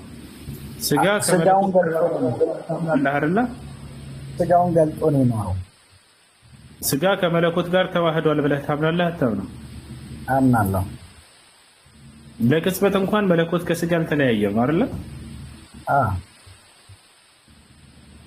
ሲጸልይ ጊዜ ማን ነበር ሲጸልይ የነበረው? እዛኔ ተለየዋለህ ወይስ ሲጸልይ ጊዜ፣ ሲሰግድ ጊዜ፣ ሲለምን ጊዜ እኮ ነገር እኮ በምድር ላይ ሲኖር መለኮቱን ገልጦ አይደለም፣ ወይም ደግሞ በመለኮቱ አይደለም የኖረው። መለኮቱን ገልጦ አይደለም የኖረው። ሙታን ሲያስነሳው ነበረው። መቼ ነው? ምድር ላይ ያለ ነው። መለኮቱን አልገለጠም ብለሃል። በሰውነቱ ነበር ሙታን ሲያስነሳ የነበረው ወይስ በመለኮቱ? ከዛ በኋላ እኮ ሐዋርያትም ሙታን አንስተዋል አይደለ? ስለዚህ ኢየሱስ ክርስቶስ በስጋው ነበር ሲያስነሳ የነበረው። በስጋው ምክንያቱም ስጋውን ነው ገልጦ የኖረው በምድር ላይ ኢየሱስ ክርስቶስ ሲኖር። እሱ ባነሳው ላይ ሀሳብ አለኝ። አሁን ያነሳው ነገር ላይ ኢየሱስ ክርስቶስ ስንት ህይወት ነው ያለው? ካህን አንድ ህይወት ነው ያለው። የስጋው ነው የአምላክነቱ? የስጋው ነው የአምላክነቱ? ስጋው ብቻውን ይኖራል ያደርጋል እያልክ ነው ከአምላክነቱ ተነጥሎ። ስለዚህ ኢየሱስን ሁለት አረከው። አምላክነቱ አለ፣ ስጋውነቱ ለብቻ ማለት ነው። ይሄን እንዴት ታየዋል? ሁለቱን አዋህዶ ነው የሚኖረው እግዚአብሔር አይ ክርስቶስ። እየነጣጠልካቸው እኮ ነው። እሱ ቀጥልበት። ያው ነው ናት። እሺ የእግዚአብሔር ቃል አምላክ ነው ብለህ ታምናለህ? የእግዚአብሔር አብ ቃሉ አምላክ ነው ብለህ ታምናለህ? እግዚአብሔር ቃል አዎ። እሺ የወልድ ቃሉስ አምላክ ነው አይደለም? የወልድ ቃሉ አምላክ ነው አይደለም? ወልድም አምላክ ነው አይደለም? ወልድም ራሱ እኮ ቃል ነው። እሺ ወልድም ራሱ አምላክ ነው። የኢየሱስ ክርስቶስ ቃልስ አምላክ ነው እና እሱ እንዳንተ እውነት የወልድ ቃል አምላክ ነው አይደለም? ቃል ነው። አማን ነው አምላክ ነው። ስንት አምላክ አለ ማለት ነው? አብ አለ፣ ወልድ አለ። የወልድ ቃል ደግሞ አምላክ ነው። የአብም ቃል አምላክ ነው። የመንፈስ ቅዱስ ቃል አምላክ ነው አይደለም? አንተ የምትናገረው ቃል የማን ነው? አሁን ስለ እኔ ሰው ነኝ፣ ስለ አምላክ ነው እየጠየቅኩ ያለሁት። አንተ ምን የምትናገረው ቃል ነው አይደለም? የወሱ ቃል አይደለም? አዎ የኔ ቃል ነው። ስለዚህ አንተ ለብቻ ወይ ደግሞ ቃል ለብቻ ሌላው እሱ ነው አይደለም? ለዛም ነው የእግዚአብሔር ቃል አንድ ኢየሱስ ክርስቶስ ብቻ ነው። ይህ ማለት ደግሞ እግዚአብሔር ይናገር ነበር አይናገርም? ኢየሱስ ምድር ላይ ከመጣ በኋላ የእግዚአብሔር ቃል ኢየሱስ ክርስቶስ ከሆነ ይናገራል። ስለዚህ የዛን ጊዜ እግዚአብሔር የሚናገረው ቃሉ አምላክ ነው አይደለም? አምላክ ነው አይደለም? የእግዚአብሔር ቃል ነው። እሺ መንፈስ ቅዱስ አምላክ ነው። ምክንያቱም ዓለምን የፈጠረው በቃሉ ነው። እሺ መንፈስ ቅዱስ አምላክ ነው አይደለም? ነው። የመንፈስ ቅዱስ ቃሉስ አምላክ ነው አይደለም?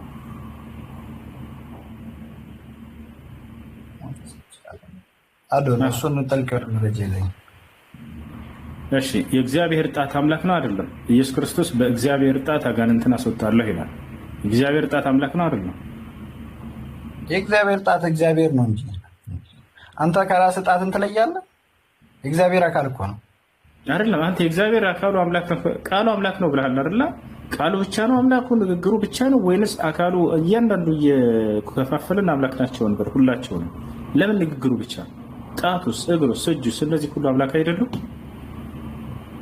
አምላክ ናቸው። ሁሉም መፍጠር ይችላሉ። እግዚአብሔር ነው። ሁሉም ምንም የሚሳነው ነገር የለም። ሁሉም እየከፋፈላቸው አምላክ ናቸው ማለት ትችላላችሁ። ስለዚህ ስንት አምላክ አለ ማለት ነው? አንድ አምላክ። እግዚአብሔርም አምላክ ነው፣ ቃሉም አምላክ ነው፣ መንፈስ ቅዱስም አምላክ ነው፣ ቃሉም አምላክ ነው፣ ወልድም አምላክ ነው፣ ቃሉም አምላክ ነው፣ እግዚአብሔር ጣቱም አምላክ ነው። ሁሉም አምላክ ነው። ለምን አንተን እሺ ኢየሱስ ክርስቶስ ስንት አምላክ ነው ያለው? አንድ አምላክ ነው ያለው ብለሃል አይደለ? ያን አንድ አምላክ ማርያም ጸንሰዋለች። ሌላ ያልተጸነሰ አምላክ አለ በሰዓቱ? ሌላ ያልተጸነሰ አምላክ አለ? ያን አንድ አምላክ ከሱ ውጭ የተጸነሰ አምላክ የለም። ማርያም አንድ አምላክ ነው ያለው አይደል? ሌላ አምላክ የለም። ያንን አንድ አምላክ ማርያም ጸንሰዋለች አይደለ? በሰዓቱ ያልተጸነሰ ሌላ አምላክ አለው የለም? ያልተጸነሰ አምላክ የለም። አብ ተጸንሰው አልተጸነሰም? አልተጸነሰም። ያልተጸነሰ አምላክ አይደል? እንደሱ ታዲያ መለኮት አንድ ነው እኮ። ያን መለኮት ማርያም ጸንሰዋለች አልተጸነሰችም? ጸንሰዋለች። ወልድን የጸነሰችው አብን አይደለም ሀቢቢ። ስለዚህ ያልተጸነሰ አምላክ አለ ማለት ነው። አብ አይደለ? ጎበዝ። ያልተጸነሰ ሌላ አምላክ አለ ሶስተኛ፣ መንፈስ ቅዱስ አይደለ? እንዴት ነው ሰው ሶስት አምላክ? ጀባ ሶስት አምላክ የምትለው በምንድን ነው? አብም አምላክ ነው፣ ብቻ ራሱን የቻለ አምላክ ነው አይደል? አይደለም፣ አንድ መለኮት ነው ያለው። ያን አንድ መለኮት ማርያም ጸንሰዋለች አልጸነሰችም? ጸንሰዋለች። ያልተጸነሰ ሌላ አምላክ አለ የለም? መለኮት ደግሞ በአንድ ማፀን ውስጥ የሚወሰን አይደለም እኮ። ስለዚህ አልጸነሰችውም ማለት ነው። መለኮት አይወሰንም ነው። ያው ተወሰነ እኮ። በማህፀኗ ውስጥ ያደረው አንድ አምላክ አይደል እንዴ? ቅድም አንድ አምላክ ነው ብለኛል። ሌላ አምላክ አለ ወይ? የለም ብለሃል። ነው ተሳሳትኩ? አዎ ሌላ አምላክ የለም። ስለዚህ አብ አምላክ ነው አይደለም? ሌላ አካል እንጂ ሌላ አምላክ የለም። ሌላ መለኮት የለም። ያ አካል አምላክ ነው አይደለም? መለኮት ችግር የለውም። እሺ ያ አምላክ ነው። አምላክ ነው አይደለም? አካል አብ አምላክ ነው። ስለዚህ አብ ከወልድ የተለየ ነው አይደለም? በአካል የተለየ ነው። የአብ አካል አምላክ ነው አይደለም? መለኮትን አይደለም? አካሉ አምላክ ነው። የተለየ አካል አምላክ አምላክ የሚያሰኘው ግን መለኮቱ ነው። ኦኬ ያለ መለኮቱን ተወን። ማሺ አብ አካሉ አምላክ አይደለም ማለት ነው። ስለዚህ አይደለ አብ አካሉ አምላክ አይደለም ማለት ነው። መለኮቱ ነው እንጂ አምላክ ያለ መለኮቱ ነው እንጂ አምላክ የሚያሰኘው። ኦኬ ስለዚህ አካሉ አምላክ አይደለም ማለት ነው አይደል? መለኮቱ ከአምላክ ከአካሉ የሚለይ ይመስላል። ራስህ እኮ ለይህ እንድን መለኮቱ አካሉ አይደለም ማልከን አይደለ? መለኮት አንድ ነው፣ አካል ብቻ ነው የሚለያየው። መለኮት ስንት ነው አይደለም ጥያቄ። አሁን መለኮቱ አምላክ ነው እንጂ አካሉ አምላክ አይደለም አላልክም? እንደ መለኮትና አካሉ የሚለያይ አይደለማ። አንተ ራስህ ለይህ እኮ ግናችን ማን ነው አምላክ? እሺ እግዚአብሔር። አብ ራሱን ብቻውን አምላክ ነው ያለ ወልድ ያለ መንፈስ ቅዱስ? ከሶስቱ መነጠል አትችልም። እኔ ደነተ የጠየቅኩ አምላክ ብቻውን አምላክ ማለት ይቻላል አይቻልም? አብ አምላክ ነው ብቻውን ያለ ወልድ ያለ መንፈስ ቅዱስ ብቻውን አምላክ ነው ማለት እንችላለን አብን ወይንስ አንችልም? እንችላለን። ስለዚህ እሱን ብቻውን አምላክ ነው ካልክ ሌላውን ደግሞ ብቻቸውን ነጠልክ ማለት ነው። ያው ወልድንስ ያለ አብ ያለ መንፈስ ቅዱስ ብቻውን አምላክ ነው ማለት እንችላለን? አዎ እንችላለን። መንፈስ ቅዱስንም ያለ አብ ያለ ወልድ ብቻውን አምላክ ነው ማለት እንችላለን? ጌታ ሰው እሺ ለምንድን ነው በክርስትና ሴት ልጅ ስታገባ ጊዜ ድንግል ካልሆነች ቀጥቅጣችሁ ግደሏት ያለው እግዚአብሔር? የብለን ህግ ማን ነው ይሄን ህግ ያወጣው? ኢየሱስ ነው አይደለም? እግዚአብሔር ነው። ስለዚህ አዲስ ኪዳኑ አምላክ ራሱ ነው አይደል? ያን ህግ አውጥቶባቸው ሲያስቀጠቅጣቸው የነበረው አይደል? ወይንስ ሌላ አምላክ ነው? እግዚአብሔር ነው ያወጣው። ምክንያቱም ያሉበት ዘመነ ፍዳ ስለነበረ ነው። ስለዚህ የዛኔ ይሄንን ሲያስቀጠቅጣቸው የነበረው የዛሬው የአዲስ ኪዳኑ አምላክ ነው ራሱ ነው አይደል? አዎ የሙሴን ህግ የናቀ ሰው ፍርዱ ምንድን ነው? ተወግሮ መገደል አይደል? የሙሴን ህግ አሁንም ቢሆን በአዲስ ኪዳን ጊዜ የናቀ ሰው ይገደላል አይደል? አይገደልም። ይገደላል። ማስረጃ አስተ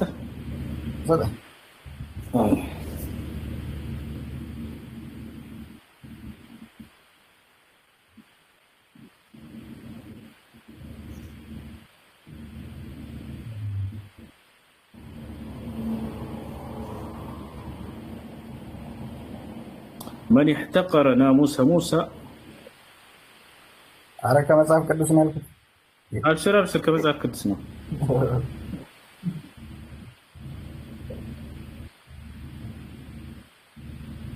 በአረበኛ መጽሐፍ ቅዱስ ስለማነብ ነው።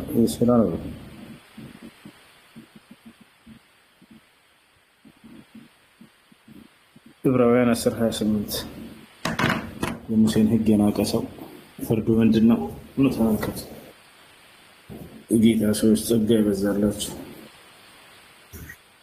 በጸጋው ነው የምትኖረው አደርጃ በምሕረቱ በጌታ ነህ። ዕብራውያን 10:28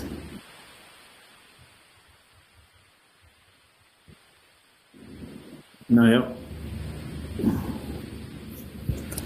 ምን ይላል?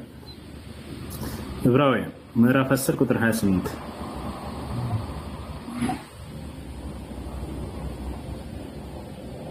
የሙሴን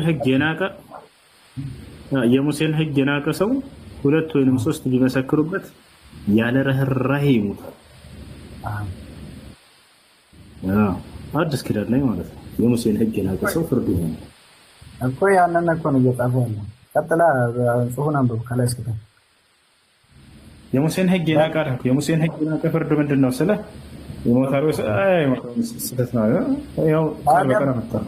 በአንድ ጥቅስ ምን እንትን እንደምፈልገው እንዴ ሙሉ ምዕራፉ ምንድን ነው? አይለውጠውም። ይሄ ከላይ ከታችን ብታነብ የትኛው ላውጣለህ? አይ እኮ እሱን ራሱ ከላይ እስከታች ማንበብ አለብኛ። ይህን ብቻ ይዤ ስለ ሙሴ ሕግ እያወራ ካለሳ ሀሳቡን እንዴት ነው እንዴ? ጥቅስ እኮ ነው የሰጠኝ። የሙሴን ሕግ አለህ እኮ። የናቀ ሰው ፍርዱ ምንድን ነው? እዚሁ ጋር አስቀምጠልህ እኮ። ያለ ርኅራኄ ይሞታል። እሺ ከዛስ ጥቅስ እኮ ነው የሰጠኸኝ አሁን። እና ምን ልስጠህ ታዲያ? ጥቅስ እኮ ነው የጠየቅኩህ። የት አለ ማስረጃ አልከኝ? ያሰጠኸው ኖ ምዕራፉ ስለምንድን ነው የሚያወራው እንዴ? እንደዛ ካልከማ የሙሴን ሕግ ስለናቀ ሰው በጌታ ጥቅሱ ነው እሱ። አንድ ቁጥር እኮ ነው የሰጠኝ 28 እኮ። ምን እንድሰጥህ ፈልገህ ነበር? ኖ ሙሉ ምዕራፉ ምንድን ነው የሚለው ምን አይነት ሀሳብ ነው የያዘው የሚለውን ሳልተነትን እዚህ ጋር የሙሴን ሕግ የናቀ ሰው ያለረራ ይሞታል የሚለው ብታይ ስለ ብሉይ ኪዳን ታሪክ የሚያወራ ከሆነሳ እኮ ነው እኮ እያልንህ እኮ ነው። እንደዛ የሙሴን ሕግ የናቀ ሰው አለ። የሙሴን ሕግ ማለት የብሉይ ኪዳን ሕግ ነው አይደል? አዎ የብሉይ ኪዳን ሕግ ነው እኮ። ያን የናቀ ሰው ያለምንም ርኅራኄ ይሙት እያለ እየተናገረ ነው። እየተናገረ ካልሆነሳ ታሪክ እየተናገረ ከሆነሳ ነው። አንብቦሽ በቃ እና ማስረዳት የምትፈልገውን አስረዳ። እሺ ማለት አንብቤ እነግርሃለሁ። እዚህ በፊት ግን አንብበህ አታውቅም አይደለ? እዚህ በፊት አንብበህ አታውቅም። አሁን ልታብራራው ነው አይደለ? ነው ይሄንን አንብቤ አላውቅም ነው። ያሻ አንብበና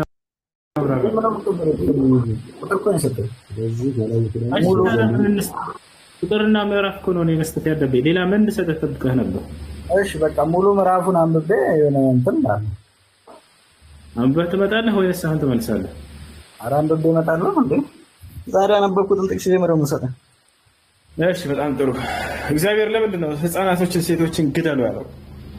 ጌታ ሕጉ ስለሆነ። ስለዚህ ኢየሱስ ክርስቶስ ሲያስገድል ነበር ማለት ነው በብሉይ ኪዳን ጊዜ አይደለ?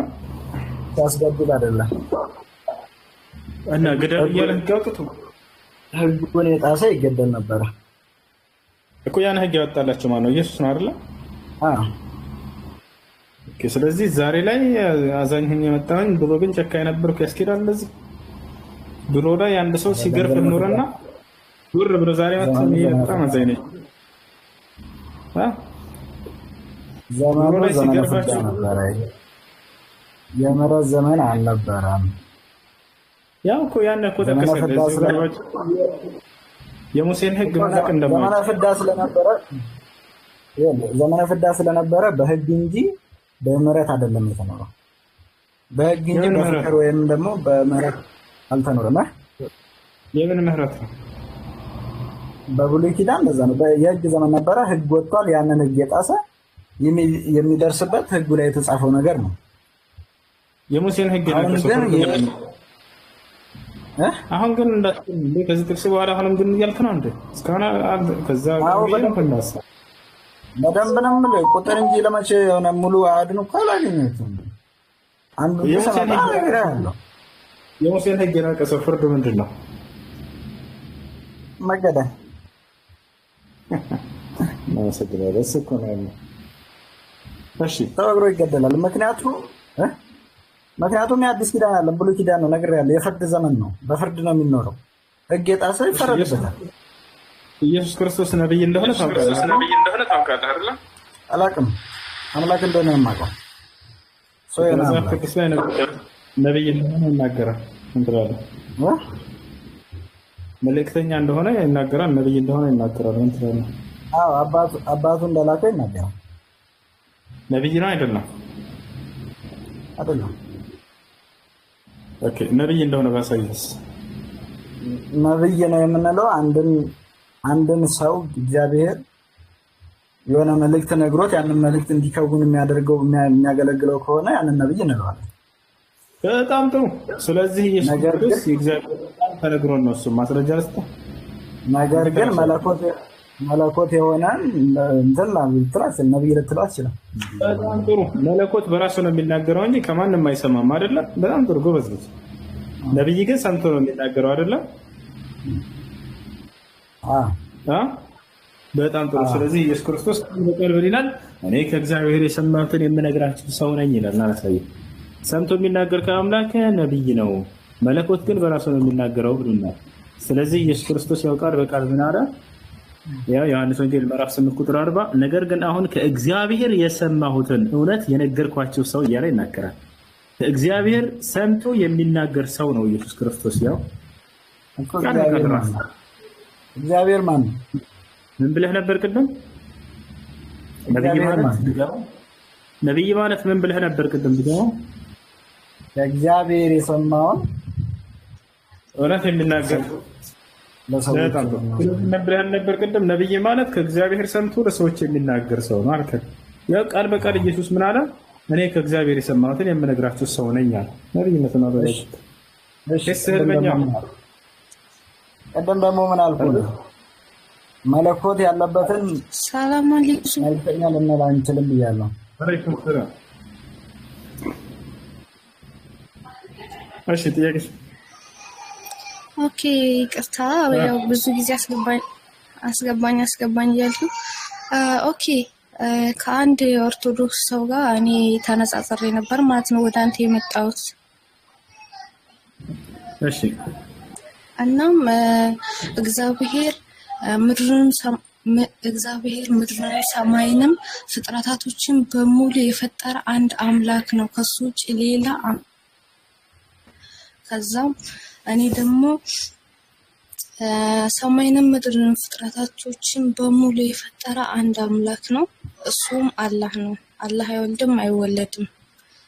እናም እግዚአብሔር የራሱ የሆነ አምላክ አለው። እግዚአብሔር ፍጡር እንጂ ፈጣሪ አይደለም አልኩኝ ማለት ነው። እና እንደዛ አይደለም፣ እግዚአብሔር አምላክ ነው። እናም ከሱ ውጭ ሌላ አምላክ የለም አሉ። ከዛም እሺ ይሄንን በማስረጃ ካቀረብኩላችሁ አንተ ሙስሊም ትሆናለህ ወይ ሻሃዳ ትይዛለህ ወይ ስለው አዎ እይዛለሁ እና እግዚአብሔር አምላክ ነው፣ ከእግዚአብሔር ውጭ ሌላ አምላክ የለም አለኝ ማለት ነው። እናም ይሄንን ደግሞ አንተ እንዳለ ጠንቅቄ አውቃለሁ፣ ግን አንተ ሻሃዳ እንድታስይዝና ለዚህ መልስ አንተ እንድትመልስልኝ ስለፈለኩኝ ነው ማለት ነው።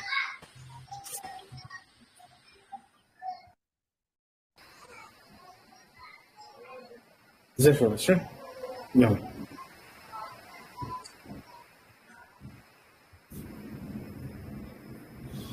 እሺ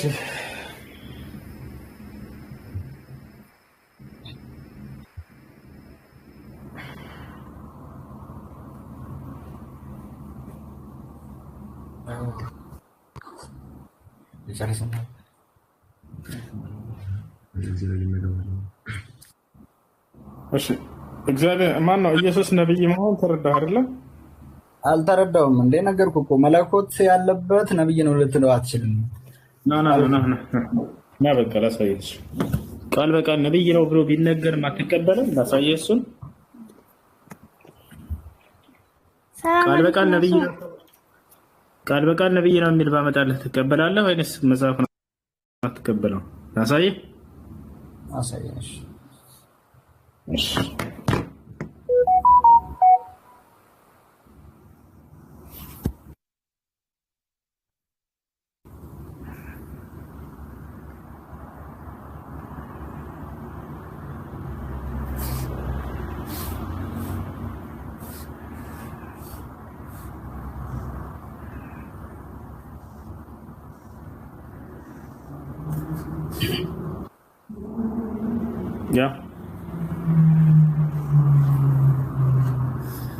ወደ ኢየሩሳሌምን በገባ ጊዜ መላው ከተማ ይህ ማን ነው ብሎ ህዝቡ ተናወጠ ይላል። ህዝቡም ይህ ከገሊላ ናዝሬት የመጣ ነብዩ ኢየሱስ ነው አሉ ይላል።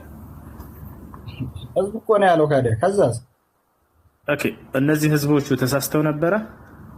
አዎ ተሳስተው ነበረ። እንደተሳሳቱ አይደለም፣ ህዝቡ በሰዓቱ ስላለው ነገር እኮ ነው የሚገልጸው እኮ። ተሳስተው ነበር የሚለው የት ጋ ነው?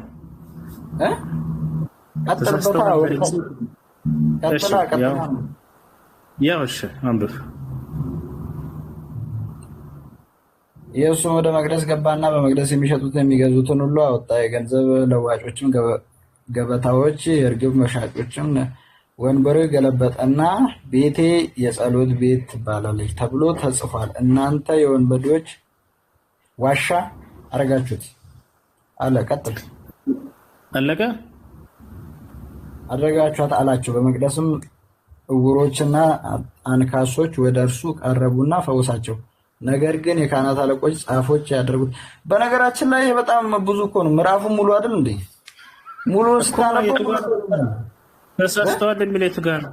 ተሳስተዋል የሚል ወደ ታች አለ ብለህ ነበር። የቱ ጋር ነው ያለው? ሙሉ ላንብብልህ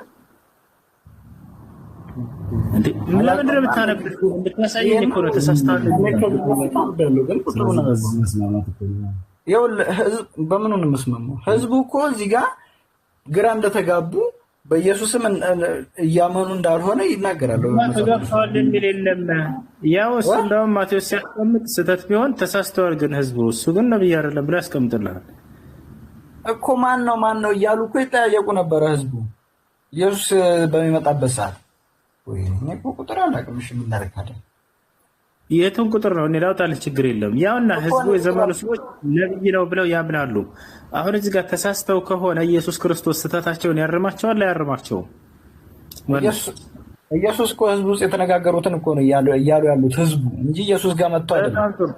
በጣም ጥሩ። ያን ኢየሱስ ጋር መታ ነብይ ነህ ብላ ተናግራ እንዳላረማት ላሳየህ። እሺ ቃል በቃል መታ አንተ ነብይ ነህ እያለችው ፊት ለፊት ኢየሱስን አሳይ። እሺ አሳይ። ዮሐንስ ወንጌል ምዕራፍ 4 ያ ሴቲቱ ምን አለችው? አንተ ነብይ እንደሆንክ አያለሁ አለችው። አባቶቻችን በዚህ ተራራ ሰገዱ፣ እናንተም ሰው ሊሰግድበት የሚገባው ስፍራ በኢየሩሳሌም ነው ትላላችሁ አለችው። ኢየሱስም እንዲህ አላት አለ አንቺ ሴት እመኚኝ፣ በዚህ ተራራ ወይንም በኢየሩሳሌም ለአብ የማትሰግዱበት ጊዜ ይመጣል። እናንተ ስለማታውቁት ትሰግዳላችሁ። እኛ አለ ኢየሱስ መዳን ከአይሁድ ነውና ለምናውቀው እንሰግዳለን አለ። ጭራሽ ኢየሱስ ክርስቶስ እንደሚሰግድ ነገራት። ነብይ እንደሆንክ ያለሁ እያለችው ጸጥ ነው ያላት። ያው ፊት ለፊት አላሉትም ስትል ነበር። ፊት ለፊት ያለችው ሴት አመጣዋለሁ። አይ እሺ አሁን ይኸውልህ እዚህ ጋርም ደግሞ እንደዚህ ብሎ የመለሰላት ሴቲቱ የራሱን የሚገልጥበት ጊዜ በሰዓቱ አልደረሰም ነበረ። የቱ ጋር ነው እንደሱ የሚለው? እኔ ጥቅሱን ቁጥሩን አላውቅም። በእናትህ እኔ በጣም በደንብ አንብቤ መጣን። ሙሉ ወደ ታች ብታነበው ራሱን የሚገልጽበት ጊዜ አልደረሰም እና ነው የሚል የለም። ነብይ ነህ እያሉት ያውቅ ነበር እሱ ነው ነብይነቱ። ምንም ስህተት ብትሆን ክህደት ቢሆን ያቺ ሴት ተሳስተሻል ብሎ ያርማታል ክርስቶስ። ነገር ግን ነብይነትን አውቃ አምነው የሚቀበለው ነገር ነው። ይህ ብቻ አይደለም። እንደ ሙሴ ያለ ነብይ ተብሎ የተነገረው እሱ እንደሆነ አስቀምጠዋል። የአዲስ ኪዳን ባለቤቶች ምን ትላለህ? ኦሪት ዘዳግም ምዕራፍ 18 ላይ በቀጣይ ምን አልከኝ? ሙሉ መረጃ በቀጣይ ይዤ እመጣለሁ። ምክንያቱም እኔ ጥያቄ ለመጠየቅ ነው የገባሁት እንጂ ይሄን ሁሉ ለማውራት እኔ ተዘጋጅቼበት የመጣሁት ነገር አይደለም። በቃ እሺ፣ ስትዘጋጅ ነው እንደዛ ይሻላል። قل الحمد لله وسلام على عباده الذين اصطفى الله خير أما يشركون أمن خلق السماوات والأرض وأنزل لكم من السماء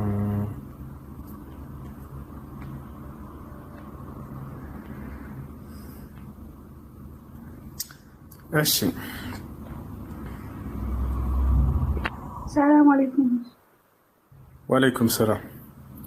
ጥያቄ አሁን በዚህ በረመዳን ማለት ነው መስጂድ አጠገብ ከሆነ ሴት ቤት ከመስጊድ ካሰጋጁ እኩል መስገድ ትችላለች? ስራ ትሰራው በመስጂዱ አጠገብ ከሆነ ማን ነው መስጂዱ ሞልቶ ከሆነ ቀጣዩ ቤት ከመስጂዱ አጠገብ ከሆነ እዛው እንደ መስጂድ ቢጠቀሙ ችግር የለውም። መስጂዱ ሞልቶ ከሆነ ነገር ግን ከመስጂዱ ራቅ አይሆንም፣ የራቀ ከሆነ። እሺ አህመድ ቤተናስ ወሱ ሰላም አለይኩም ወራህመቱላሂ ወበረካቱ። ወአለይኩም ሰላም ወራህመቱላሂ ወበረካቱ። አንድ ክርስቲያን ጓደኛዬ ጥያቄ ያለው ብዙ ነገር ላይ የተከራከረ ነው ታውቃለህ። እስቲ ከኔ የበለጠ አንተ ስለምትችለው እሱም ያለው ጥያቄ ጠይቅና መልስለት። እሺ ጥያቄው ጠይቀው። ሄሎ ወንድሜ እንዴት ነህ? ሰላም ነው? ሰላም ነው። እንዴት ነው? አለን እግዚአብሔር ይመስገን ሁሉ ሰላም አለን አልሐምዱሊላህ። ረመዳን ከሪም። ከጓደኛዬ ጋር ቁጭ ብለን እንትን እየተወያየን ነበርና እሺ ውይይታችን ላይ ምንድነው መሰለህ፣ ለምሳሌ አሁን ስለ ኖህ ነበር እያወራን የነበረው ማለት ነው። ኖህ እኔ ምን አልኩት፣ ከእንትን ላይ ሲወጣ ኖህ ምድራችን ላይ የነበረችው ሰዎቹ ላይ ብቻ ነው፣ ሌላ አካባቢ እንትን አላደረገም፣ ያን ቦታ ብቻ ነው የጠፋው አለኝ። እኔ ደግሞ ዓለም እንደጠፋች ነው የተረዳሁት። እና በዚህ ላይ ያለውን አረዳት። ሁለተኛ ነገር ደግሞ ምንድነው የሁለተኛ ጥያቄ ነበረው? ኢየሱስ ክርስቶስ ለዓለም እንደተላከ ነው እሱ የሚነግረኝ። እኔ ደግሞ ለእስራኤላውያን ብቻ እንደተላከ ነው ደግሞ ማውቀው።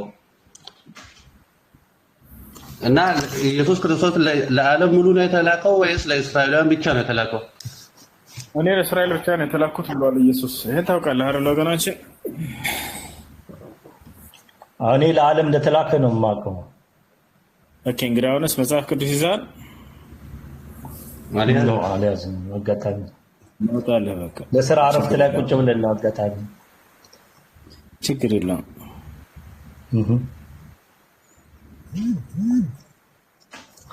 እሺ የተወሰነ አብራራ አለን። ችግር የለውም። እንትን እኮ ነው ጥያቄው እኮ ስለጠፋብን ነው በመሀል። እኔ ያለኝ ብዙ ጥያቄ። እሺ ጨርሷል ወይስ ቆይ መጽሐፍ ከመጽሐፍ ሊያሳይ ነው መሰለኝ። እሺ ያው እና ኢየሱስ ክርስቶስ ወዴት እንደተላከ ራሱ ይናገራል። እርሱ መልሶ በእስራኤል ቤት ለጠፉት በጎች በቀር አልተላኩም አለ ይላል።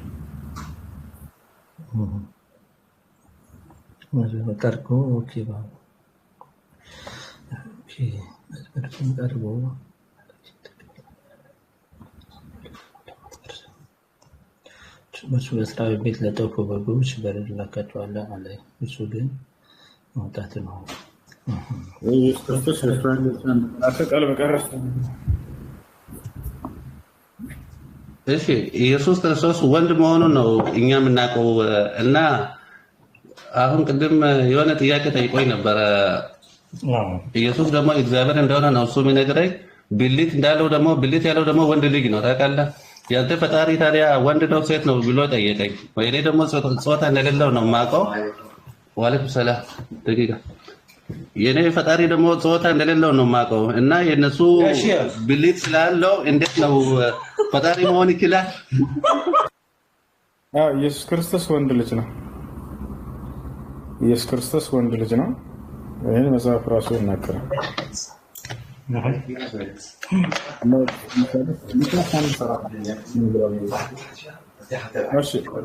ሊገረዝ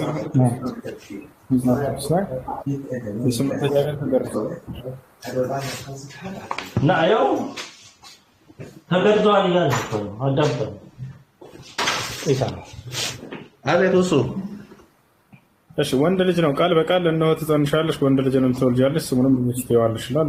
ግን ምዕራፍ 1 ሉቃስ 2:22 አካባቢ ላይ ደግሞ ምን ይላል?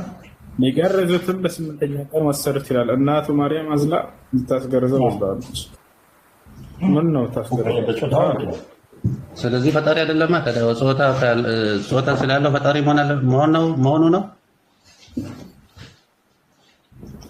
እግዚአብሔር ደግሞ እኔ ሰው አይደለሁም ብሏል። ኢየሱስ ክርስቶስ አይ እኔ ሰው ነኝ አለ። አምላክና ሰው ሰማይና ምድር ናቸው፣ በጣም ይራራቃሉ። ሰማይና ምድር የፈጠረው ሰው ነው፣ ሰው አይደለም። ድሮ ፈጣሪ እንዴት ሰው ይሆናል ታዲያ? አንተ እኮ ነው ያልከኝበት። ኢየሱስ እንትን አለው እና ፈጣሪ ነው። ፈጣሪ ይሸናበታል ምናምን ያልከኝ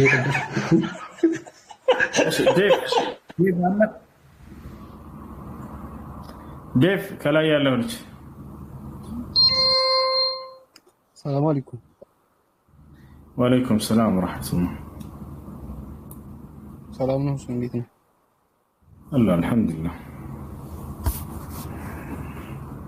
አንድ ጓደኛ ነበረኝና ጠይቅልኝ ብሎኝ ነው የሆነ ጥያቄ። ደህና ነው። እሺ ጥያቄው ምንድን ነው?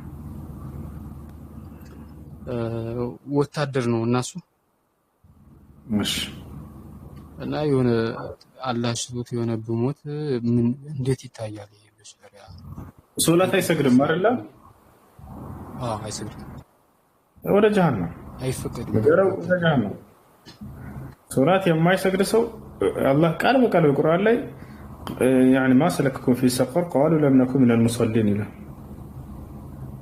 ለምንድን ነው ጀሃነም የገባቸው ሲባሉ ጀሃነም ሰዎች አንሰግድም ነበር ይላሉ ብሏል። ይሄ ነው በራባሽ الله يستجيبكم አይሽ السلام عليكم ورحمة الله وبركاته። ወአለይኩም ሰላም። እንዴት ነው? ሰላም አለ ሁሴን እናቴ ማለት ነው በጣም ያማታልና ጾም በጣም ትታመማለች። ጎሮሮዋን ያፍናታል ምናምን መጾም አትችልም።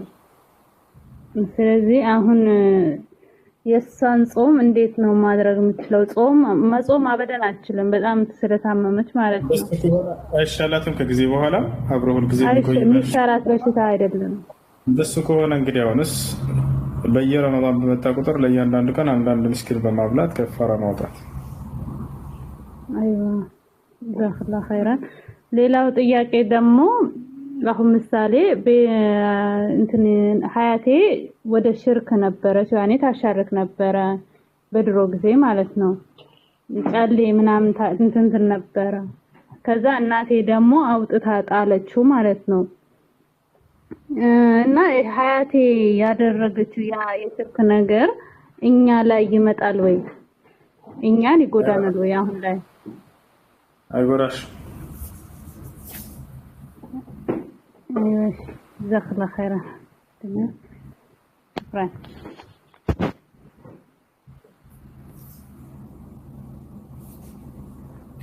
እሺ አድሚኖች አንድ ሰው እንዳታስገቡ እስኪ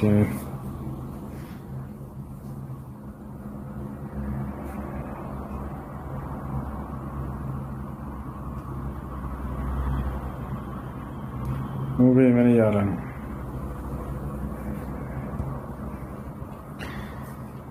وقال الذي آمن يا قوم اتبعون أهدكم سبيل الرشاد يا قوم إنما هذه الحياة الدنيا متاع وإن الآخرة هي دار القرار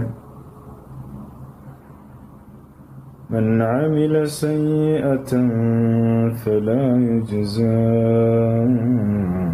إلا مثلها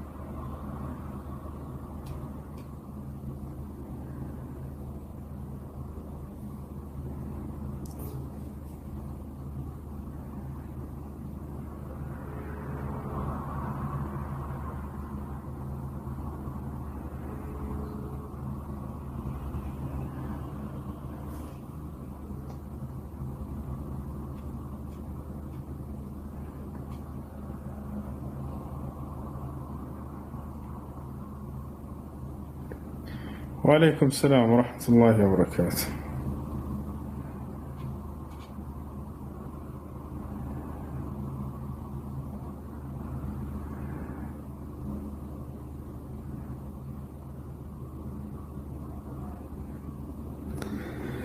سورة مريم انقرأنا. እሺ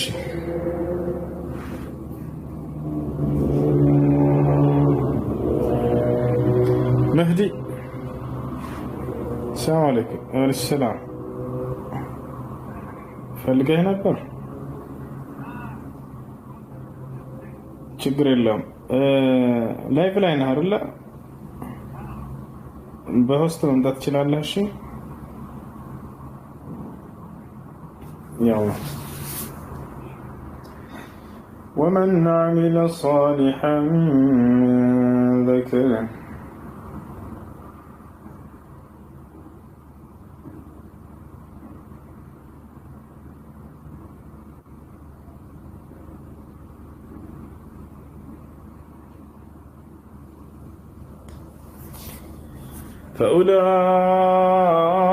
فأولئك يدخلون الجنة. السلام عليكم ورحمة الله وبركاته. وعليكم السلام ورحمة الله وبركاته. مبي حبيبي حياك الله، معلش اسمح لي الأزاج ربشكم. ما عليك، أبشر ما عليك والله. ما شاء الله. أي عند سلام بيالو يا هوسو بيسوتش ولا تشرم حياكم الله. አንድ ወንድማችን እንጃ አንተ ጋር በጣም ለመግባት ፈልጎ በጣም ጨንቆት እስኪ በአላህ ሙቢ ሆሱን ይሄን ነገር ጠይቅልኝ ወዳጅህ ነው እንደው ካንተ ጋር ከተገናኘችው በጣም ግራ ገብቶኛል አለ።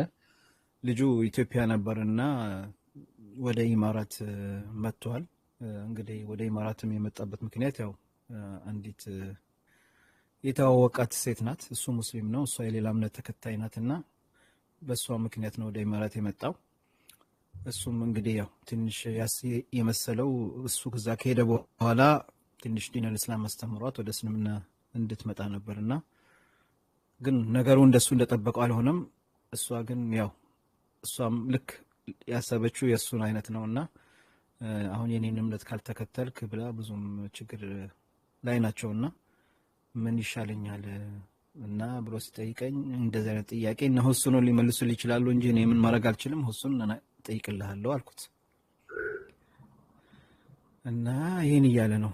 እሷ እንግዲህ እንደዚህ መሆን አለበት እያለች ሙስሊም ነው አይደል? እሱ ሙስሊም ነው እና እሷ ነው ደግሞ ወደ ኢማራት ያመጣችው። አብሮ ነው ከሷ ጋር የሚኖረው ያለው ማለት ሁሉ ወረቀቱ ምናምን በሱ ቢሆንም ራሱ እንትን ማለት የለበትም፣ በሱ መስማት የለበትም። አደራ የፈለገ ቢሆን ያለችለትን ውለታ ያመስግናት ወይንም ደግሞ ለመመለስ ይጣር። ከዚያ ውጭ ግን እንትን ማድረግ አይችልም፣ እምነቱን እንዳይቀይር ለሷ ብሎ ማለት ነው። አይሆንም በፍሱ እና አይቻልም፣ አይፈቀድም። ያው አለ ይሰማሃል፣ አኪድ ይሰማሃል። እንደሰማ ሆኖ እንግዲህ ሌላ አማራጭ ካለለ እንግዲህ ወደ ሀገር መሄድ ነው አይደል? በእሷ ስር ነው ያለሁት ስላለ እኮ ነው እኔ ግራ ገባኝና ሌላ አማራጭ አላገኝም። አግኝቼ ነበር እዛ ያው ከሄድኩ በኋላ እኔ ሌላ ነበር ያሰብኩት። እሷ ደግሞ ያው የኔን እምነት መከተል አለብኝ እያለችኝ ነው እና በጣም ትልቅ ሙሽኪላ ውስጥ ገብቻለሁ ነው የሚለው።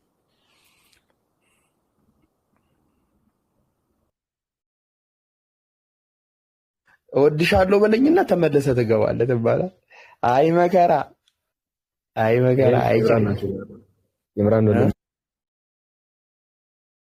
ኢላ ወአንቱም ሙስሊሙን ብሎናል አይደል እንዴ? ይሄ እኮ የአላህ ትእዛዝ ነው። በተረፈ ሐቢቢ ፕሮግራም ካለ አልረብሽህም። ኢንሻአላህ አንድ ቀን እንግዲህ የቁርአን ፕሮግራም እናደርጋለን። ولا تموتن إلا وأنتم مسلمون. زاري ترى يسكر ربنا سبحان الله والله. واعتصموا بحبل الله جميعا ولا تفرقوا واذكروا نعمة الله عليكم إذ كنتم أعداء فألف بين قلوبكم فأصبحتم بنعمته إخوانا وكنتم على شفا حفرة من النار فأنقذكم منها كذلك يبين الله لكم آياته لعلكم تهتدون. ولتكن منكم أمة يدعون إلى الخير ويأمرون بالمعروف وينهون عن المنكر وأولئك هم المفلحون ولا تكونوا كالذين تفرقوا واختلفوا من بعد ما جاءهم البينات وأولئك لهم عذاب عظيم يوم تبيض وجوه وتسود وجوه فأما الذين اسودت وجوههم أكفرتم بعد إيمانكم فذوقوا العذاب بما كنتم تكفرون وأما الذين ابيضت وجوههم ففي رحمة الله هم فيها خالدون تلك آيات الله نتلوها عليك بالحق وما الله يريد ظلما للعالمين ولله ما في السماوات وما في الأرض وإلى الله ترجع الأمور كنتم خير أمة أخرجت للناس تأمرون بالمعروف وتنهون عن المنكر وتؤمنون بالله ولو آمن أهل الكتاب لكان خيرا لهم منهم المؤمنون وأكثرهم الفاسقون لن يضروكم إلا أذى وإن يقاتلوكم يولوكم الأدبار ثم لا ينصرون ضربت عليهم الذلة أينما ثقفوا إلا بحبل من الله وحبل من الناس وباءوا بغضب من الله وضربت عليهم المسكنة ذلك بأنهم كانوا يكفرون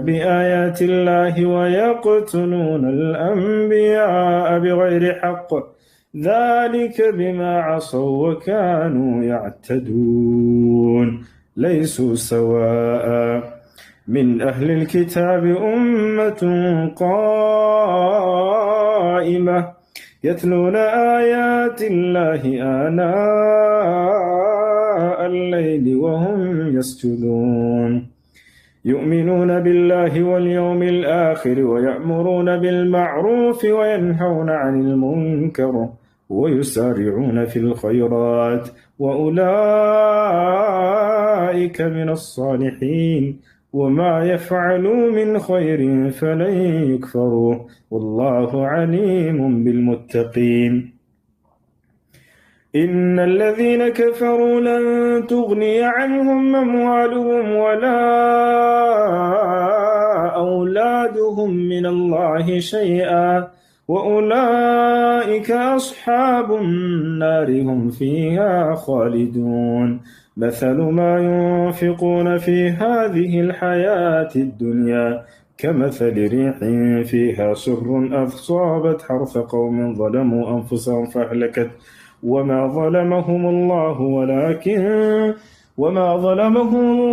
ولكن أنفسهم يظلمون يا أيها الذين آمنوا لا تتخذوا من دونكم بطانا سورة العمرة ترى هندي كنا نتجه تسجلوا لكم አረ አንድ ሰዓት ሆነን ከሰገድን አንድ ጁዝ ይሰግዳል ወይስ የተወሰነ ነው የሚሰግዱት? አንድ ጁዝ በለው አንድ ጁዝ ይሰግዳሉ። ግን ያከትማል ሁሌ በ27 ያከትማል። አረቦች በጣም ነው የሚከብዳቸው። አረ ተሐጁድም እኮ እንሰግዳለን። ሁሌ ረመዳን ሙሉ ተሐጁድ አለ። ሁለቴ ነው እንደውም ያከትማል። ተሐጁድ ላይም እንትን ላይም ያከትማል። ተራዊህ ላይም ከባድ ናቸው ወላሂ። ማሻአላ አረቦች እናንተ ጋር ስንት ነው የሚሰግዱት? ስንት ረጋ? እኛ ጋር ከእነንትኑ 11 ነው የምንሰግደው። 11 ነው። እናንተ ግን 11 ነው። ብዙ ጊዜ ሳውዲ ነው መሰለኝ የሚሰግዱት እንደ ኢትዮጵያ። ዱባይ እኔ እንጃ ነው አላውቅም።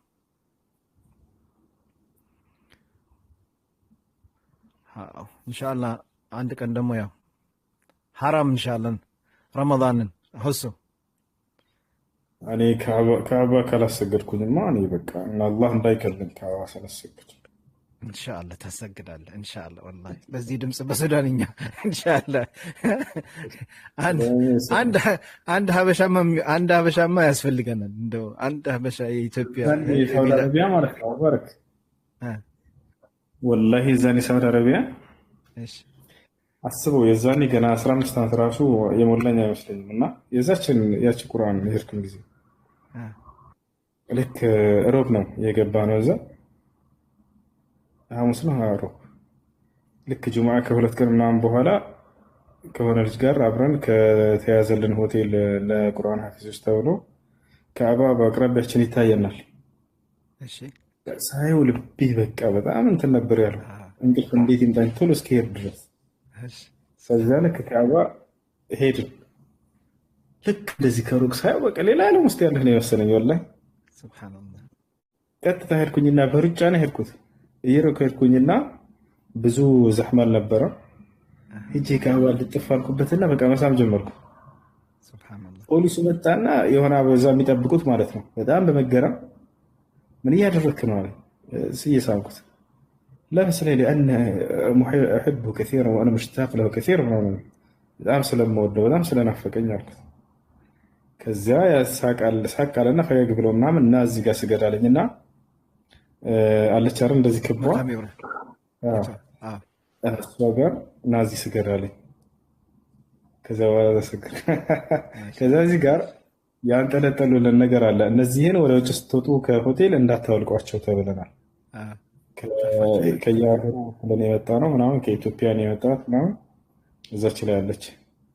ያችን ሲያይ ጊዜ በጣም ገረማቸው ወላሂ። ኢትዮጵያ ሀፊዛ ለማማ ጨራሽ እንዲ ምን ነክቷቸው እንደውም በቅርብ ቀን እዚህ መጥቼ ኢንሻአላህ ኢማም ሆናለሁ አትለው ምን ነክቶት ነው ተናደድኩ። እንደዛ ሲሆን ወላሂ እንዴ በጣም ቀላል ያናድ እንዴ አረ ጨራሽ ኢትዮጵያ ሀፊዛ ለማዳላለኝ في اثيوبيا حفاظ كتاب الله عز وجل تقرب ጭራሽ ታጀበ። ሱብሃንአላህ እነሱ የለመዱት ብዙ ጊዜ ያው ከኢትዮጵያ የሚመጡት የመዳም ቅመሞች ስለሆኑ ሑፋዝ ይኖራል ብሎ አልጠበቀም ብሎ ነው። ለዛ ይሆናል። ኢንሻአላህ እሱማ ኢንሻአላህ አላህ ይወፍቀክ ወላሂ ኢንሻአላህ ወላሂ ተመና ጠባን ከነ ያሰር ይደሰሪ ጋር እኔ ደግሞ ሱብሃንአላህ ማን ነበር አንድ ቀሪ አለ በእናት በጣም ጎበዝ ቃሪ ስሙ ጠፋብኝ ወላሂ ምን ስሙ በጣም ወዶ ቃሪ ነው። ሱዳይስ ቤት ተጋብዤ ራቴን በልቻለሁ። እንደገና መሐመድ አልሙሐይሲን የሚባል ቃሪ አለ ከሱም ቤት እንደዛ ሱዳይስ ቤት ረዝ ነው የበላሁት እዛ እንትና ቤት እናረሳውም ወላሂ። ሙሐይሲን ቤት ደግሞ የምን ስጋ እንደሆነ በጣም ትላልቅ ስጋ ነው። እንደዚህ ትላልቅ አጥንት ግንችር ያደርክ ነበር። የግመል ነው አኪድ የግመል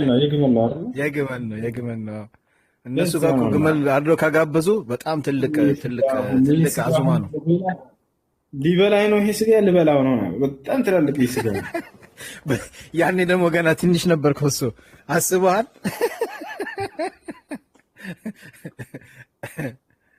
በጣም ወላ ማሻአላህ አይ ኢንሻአላህ ስማ አላህ ይወፍቅህ ወላሂ አላህ ይወፍቅህ። ዱዓ አድርጉለት ኢንሻአላህ ሐባይቢ ተመና ኢንሻአላህ። ግን አንድ ጊዜ ደግሞ እዛ ኢንሻአላህ እንሄዳለን። አሸራውል አኺር ከሚመች ከሆነ አሁን አንተ አይመችም አይደል? አሸራውል አኺር እዛ መሄድ ምናምን አይመችም። እዚህ ተራህ አለ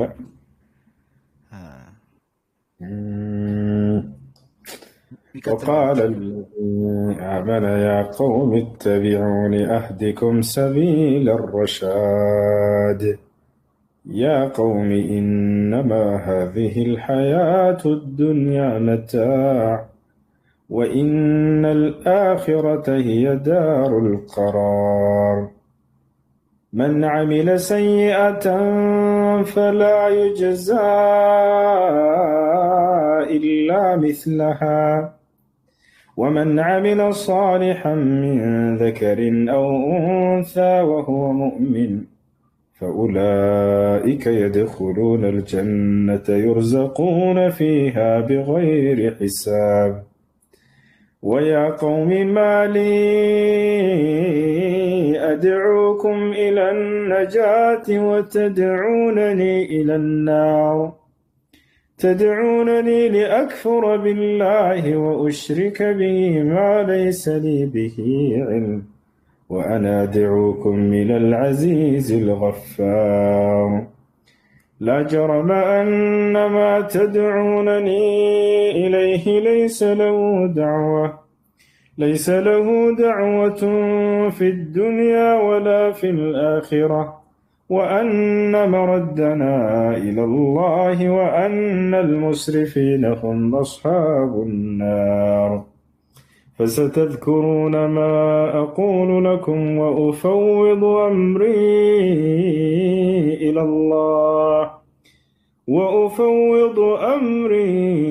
الله إن الله بصير بالعباد. فوقاه الله سيئات ما مكروا وحاق بآل فرعون سوء العذاب.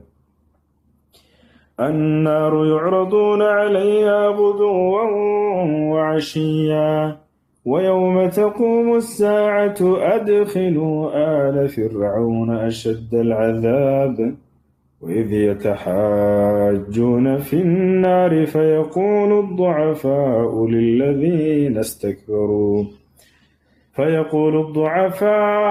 للذين استكبروا إنا كنا لكم تبعا فهل أنتم مغنون عنا نصيبا من النار قال الذين استكبروا إنا كل فيها إن الله قد حكم بين العباد. وقال الذين في النار لخزنة جهنم ادعوا ربكم يخفف عنا يوما من العذاب. قالوا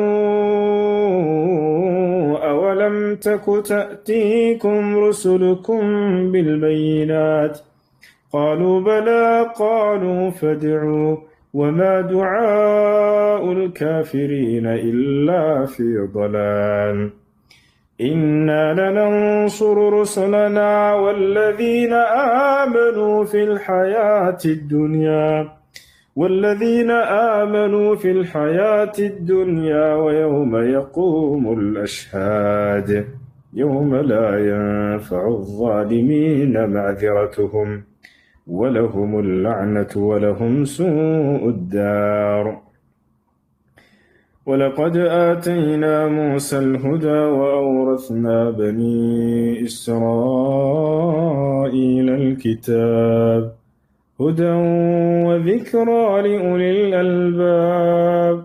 فاصبر إن وعد الله حق واستغفر لذنبك وسبح بالعشي والإبكار.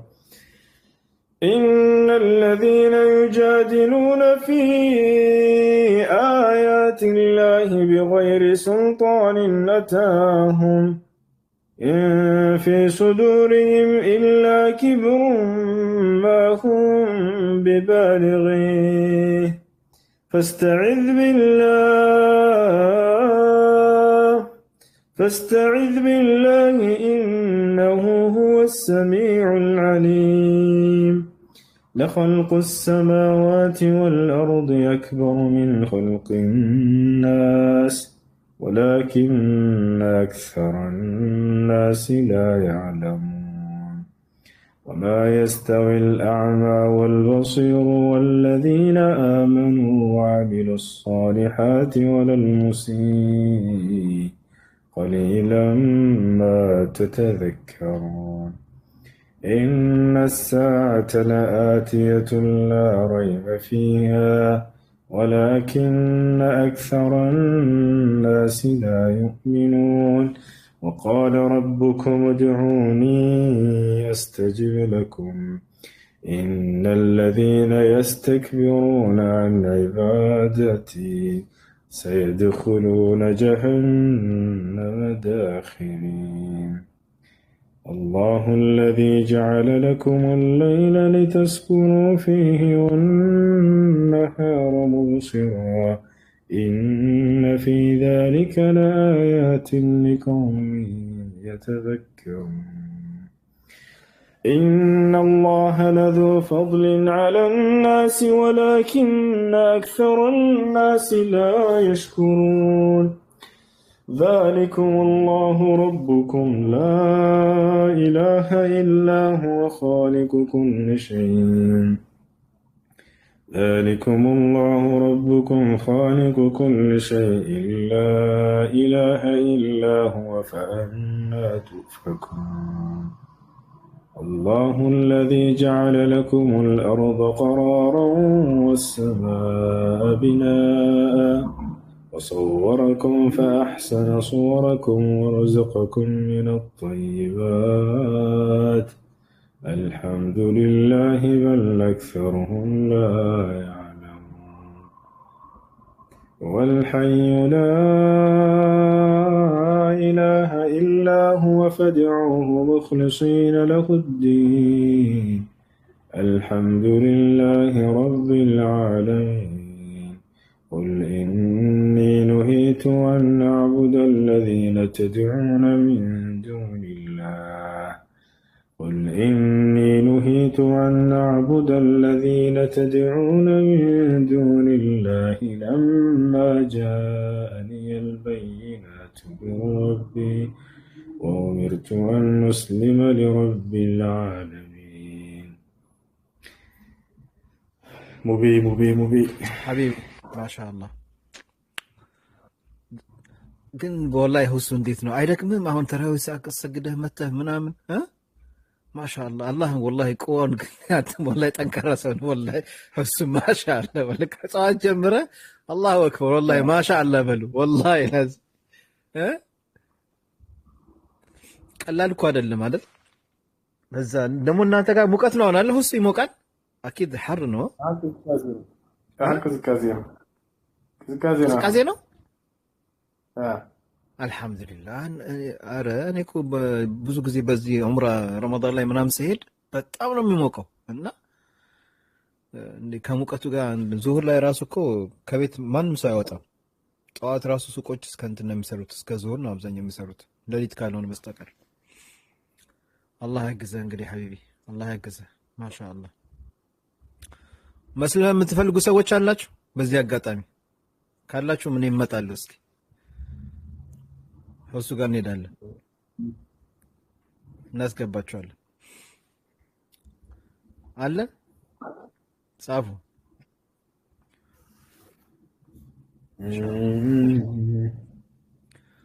ማሻአላህ። አሁን ለፈጅር ስንት ነው የቀረው? እሱ እናንተ ጋር 3 ሰዓት ከምናምን 3 ሰዓት ማለት በቃ ፈጅር ሰግደህ ነው ከዛ በኋላ ነው የምተኛው የምታርፈው ትንሽ? ኖ ከዚያ በፊት የተወሰነ 2 ሰዓት ምናምን እተኛለሁ። ከፈጅር በፊት ኦኬ ማሻአላህ። አይ ብዙ ጊዜ አረብ ሀገር ላይ ያው እስከ ፈጅር አይተኙም። ፈጅር ሰግደው ምናምን ከፈጅር እስከ ዙር ያለው ሰዓት ረጅም ነው እናንተ ጋር። እኛ ጋር ትንሽ አጭር ነው፣ ረጅም አይደለም።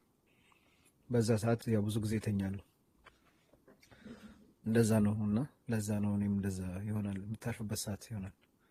በቃ ሀቢቢ ማረፍ ከፈለክ ኢንሻአላህ አረፍ በል። ደክሞሃል ትንሽ መሰለኝ። መርሐባ ሙቤ ጀዛከላህ ኸይር። ስላገኘሁ ደስ ብሎኛል። እኔም ስላገኘሁ ደስ ብሎኛል። አላህ ይጠብቅህ። ላትንሳኒ ፊ ዱዓክ ኢንሻአላህ። አላህ ይሕፈዘክ፣ አላህ ይጠብቅህ። ሰላም አለይኩም። መርሐባ ሹክራን። حياك الله حبيبي مع السلامة.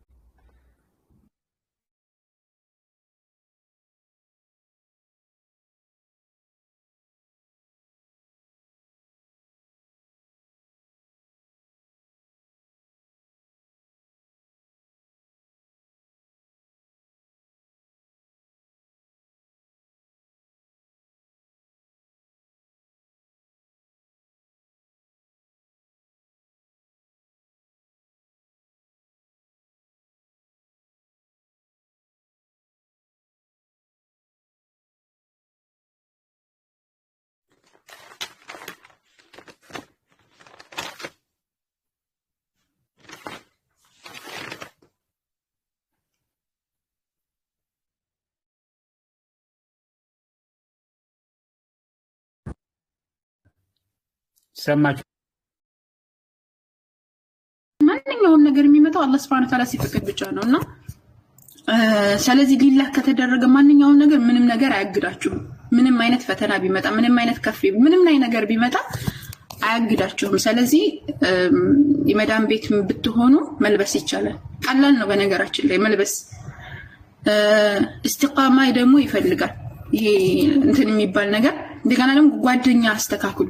የሰው ልጅ ከጎኑ ያለው ነው የሚመስለው፣ ውሎውን አዋዋል ነው የሚመስለውና የሆነ ተገልጣ የምትሄድ ጓደኛ ያን ማለት ሁሉም እነዛ መጥፎ ናቸው እያልኩ አይደለም፣ ግን ተገልጣ የምትሄድ ጓደኛ ካለች እንደሷ እንድትሆኝ ልትፈልግ ትችላለች። ያ ማለት አንቺ ልታመጫት ትችያለሽ። ጠንካራ ከሆንሽ አንቺ ሰብከሽ ልታመጫት ትችያለሽ። ነይ ወደ እኔ ምናምን ብለሽ ልታመጫት ትችያለሽ። አንቺ እሷም ደግሞ ወደ አንቺ ልትስብሽ ትችላለች። ስለዚህ ያንቺ ጥንካሬ እስከምን ድረስ ነው የሚለው ነገር መታየት አለበት። ሁለተኛ ደግሞ ድንበራችሁ ነው። ሴቶች ምንድነው ድንበራችሁ? እስከምን ድረስ ነው አንቺ ክፍት ይሆንሽው? እስከምን ድረስ ነው ድንበርሽ የሚለውን ነገር ማሳወቅ አለብሽ። ለማንም ሰው ቢሆን መዳም ሆነች ማንም ሰው ቢሆን ድንበራችሁ ድረስ ሰው እንዲገባ ካደረጋችሁ በቃ እንደፈቀዳችሁልን ነው ሰው የሚገባ። طيب ስለዚህ እንደዛ አድርጉ።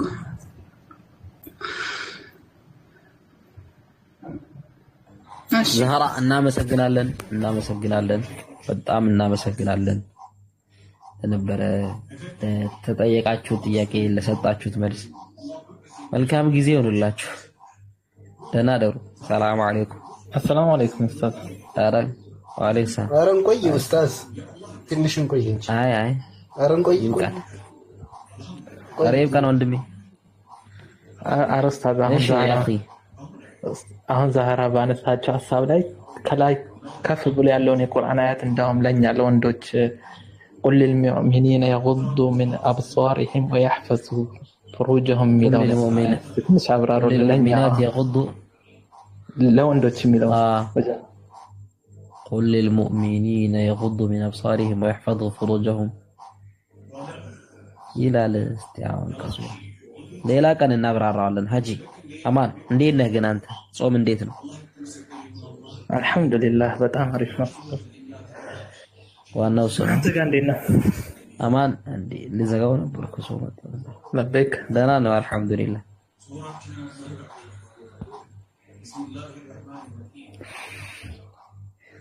ሂድ በትሬንድ ረህመቱላሂ ወበረካቱ። ኡስታዝ አቡ ማል ሰላም አለይኩም ያ ሼክ እንዴት ነህ? አልሐምዱሊላህ። አፋን አማናችሁ? ጾም ኸይር ነው? እንዴት ናችሁ? ጾም አሪፍ ነው አልሐምዱሊላህ። እንዴት ነው አንተ ጋር ጾም? አልሐምዱሊላህ ሁሉ ኸይር ነው አይደለ? አሪፍ ነው ማሻአላህ አልሐምዱሊላህ። አህመድ አልሐምዱሊላህ። አብዱ እንደው ፍቀዱልኝ፣ አብዱን ፈልጌ ነው የገባሁት ኮንታክት ስለሌለ አገኘኝ። እሺ በውስጥ ጽፌልሃለሁ። ሁሉንም አገኝ አንተ ስልጣን አለ አህመድ። ሹክራን አቡ ማውያ ሹክራን። አላህ ደግሞ ለአንተም ስልጣን ይስጥ በሁሉ መንገድ ላይ ቢስሚላህ። አሚን። አብዱዬ አገኘኝ፣ ስልክህን ተውልኝ፣ በውስጥ ሜሴጅ ጽፌልሃለሁ። ቴንኪው ስልክህን ጻፍልኝና አገኘሃለሁ። ሁላችሁንም ረመዳኑን አላህ ደግሞ ከሚጠቀሙበት እጅግ ምንዳን ከሚሰበስቡበት ያድርጋችሁ። ወሰላሙ አለይኩም ወራህመቱላህ። ወአለይኩም ሰላም ወራህመቱላሂ ወበረካቱ። ዛህሩ ደህና ነሽ ወይ? አልሐምዱሊላህ ጋሼ። ትንሽን ከሰማሁ ቆየሁ፣ አላየሁሽም ነበር። ስላገኘሁሽ ደስ ብሎኛል። አቡ ማውያ በረካውን ሁላችሁም ወሰላሙ አለይኩም። እሺ ወአለይኩም ሰላም። እሺ አህመዲ እሺ ጀዛከላሁ ኸይር ኢንሻአላህ። እሺ አብዱ ሰላም እንትን በውስጥ ስልክ ላክለት። ታች ያላችሁ እናመሰግናለን። ታብ ምናምን ስታርቡ የነበራችሁት እናመሰግናለን። ፈቲ አላወራችም እኮ ፈቲ አለሽ? ፈቲ አንድ ደቂቃ እንስጣ። ደሩ እሺ ዛሬ ደህና ነኝ። እሺ ፈቲ አንድ ሰዓት አንድ ደቂቃ አላት። ፈቲ ሀሳብ ስጭበት። ምን ትያለሽ? የኒቃብ ጉዳይ ነው የተነሳውስ?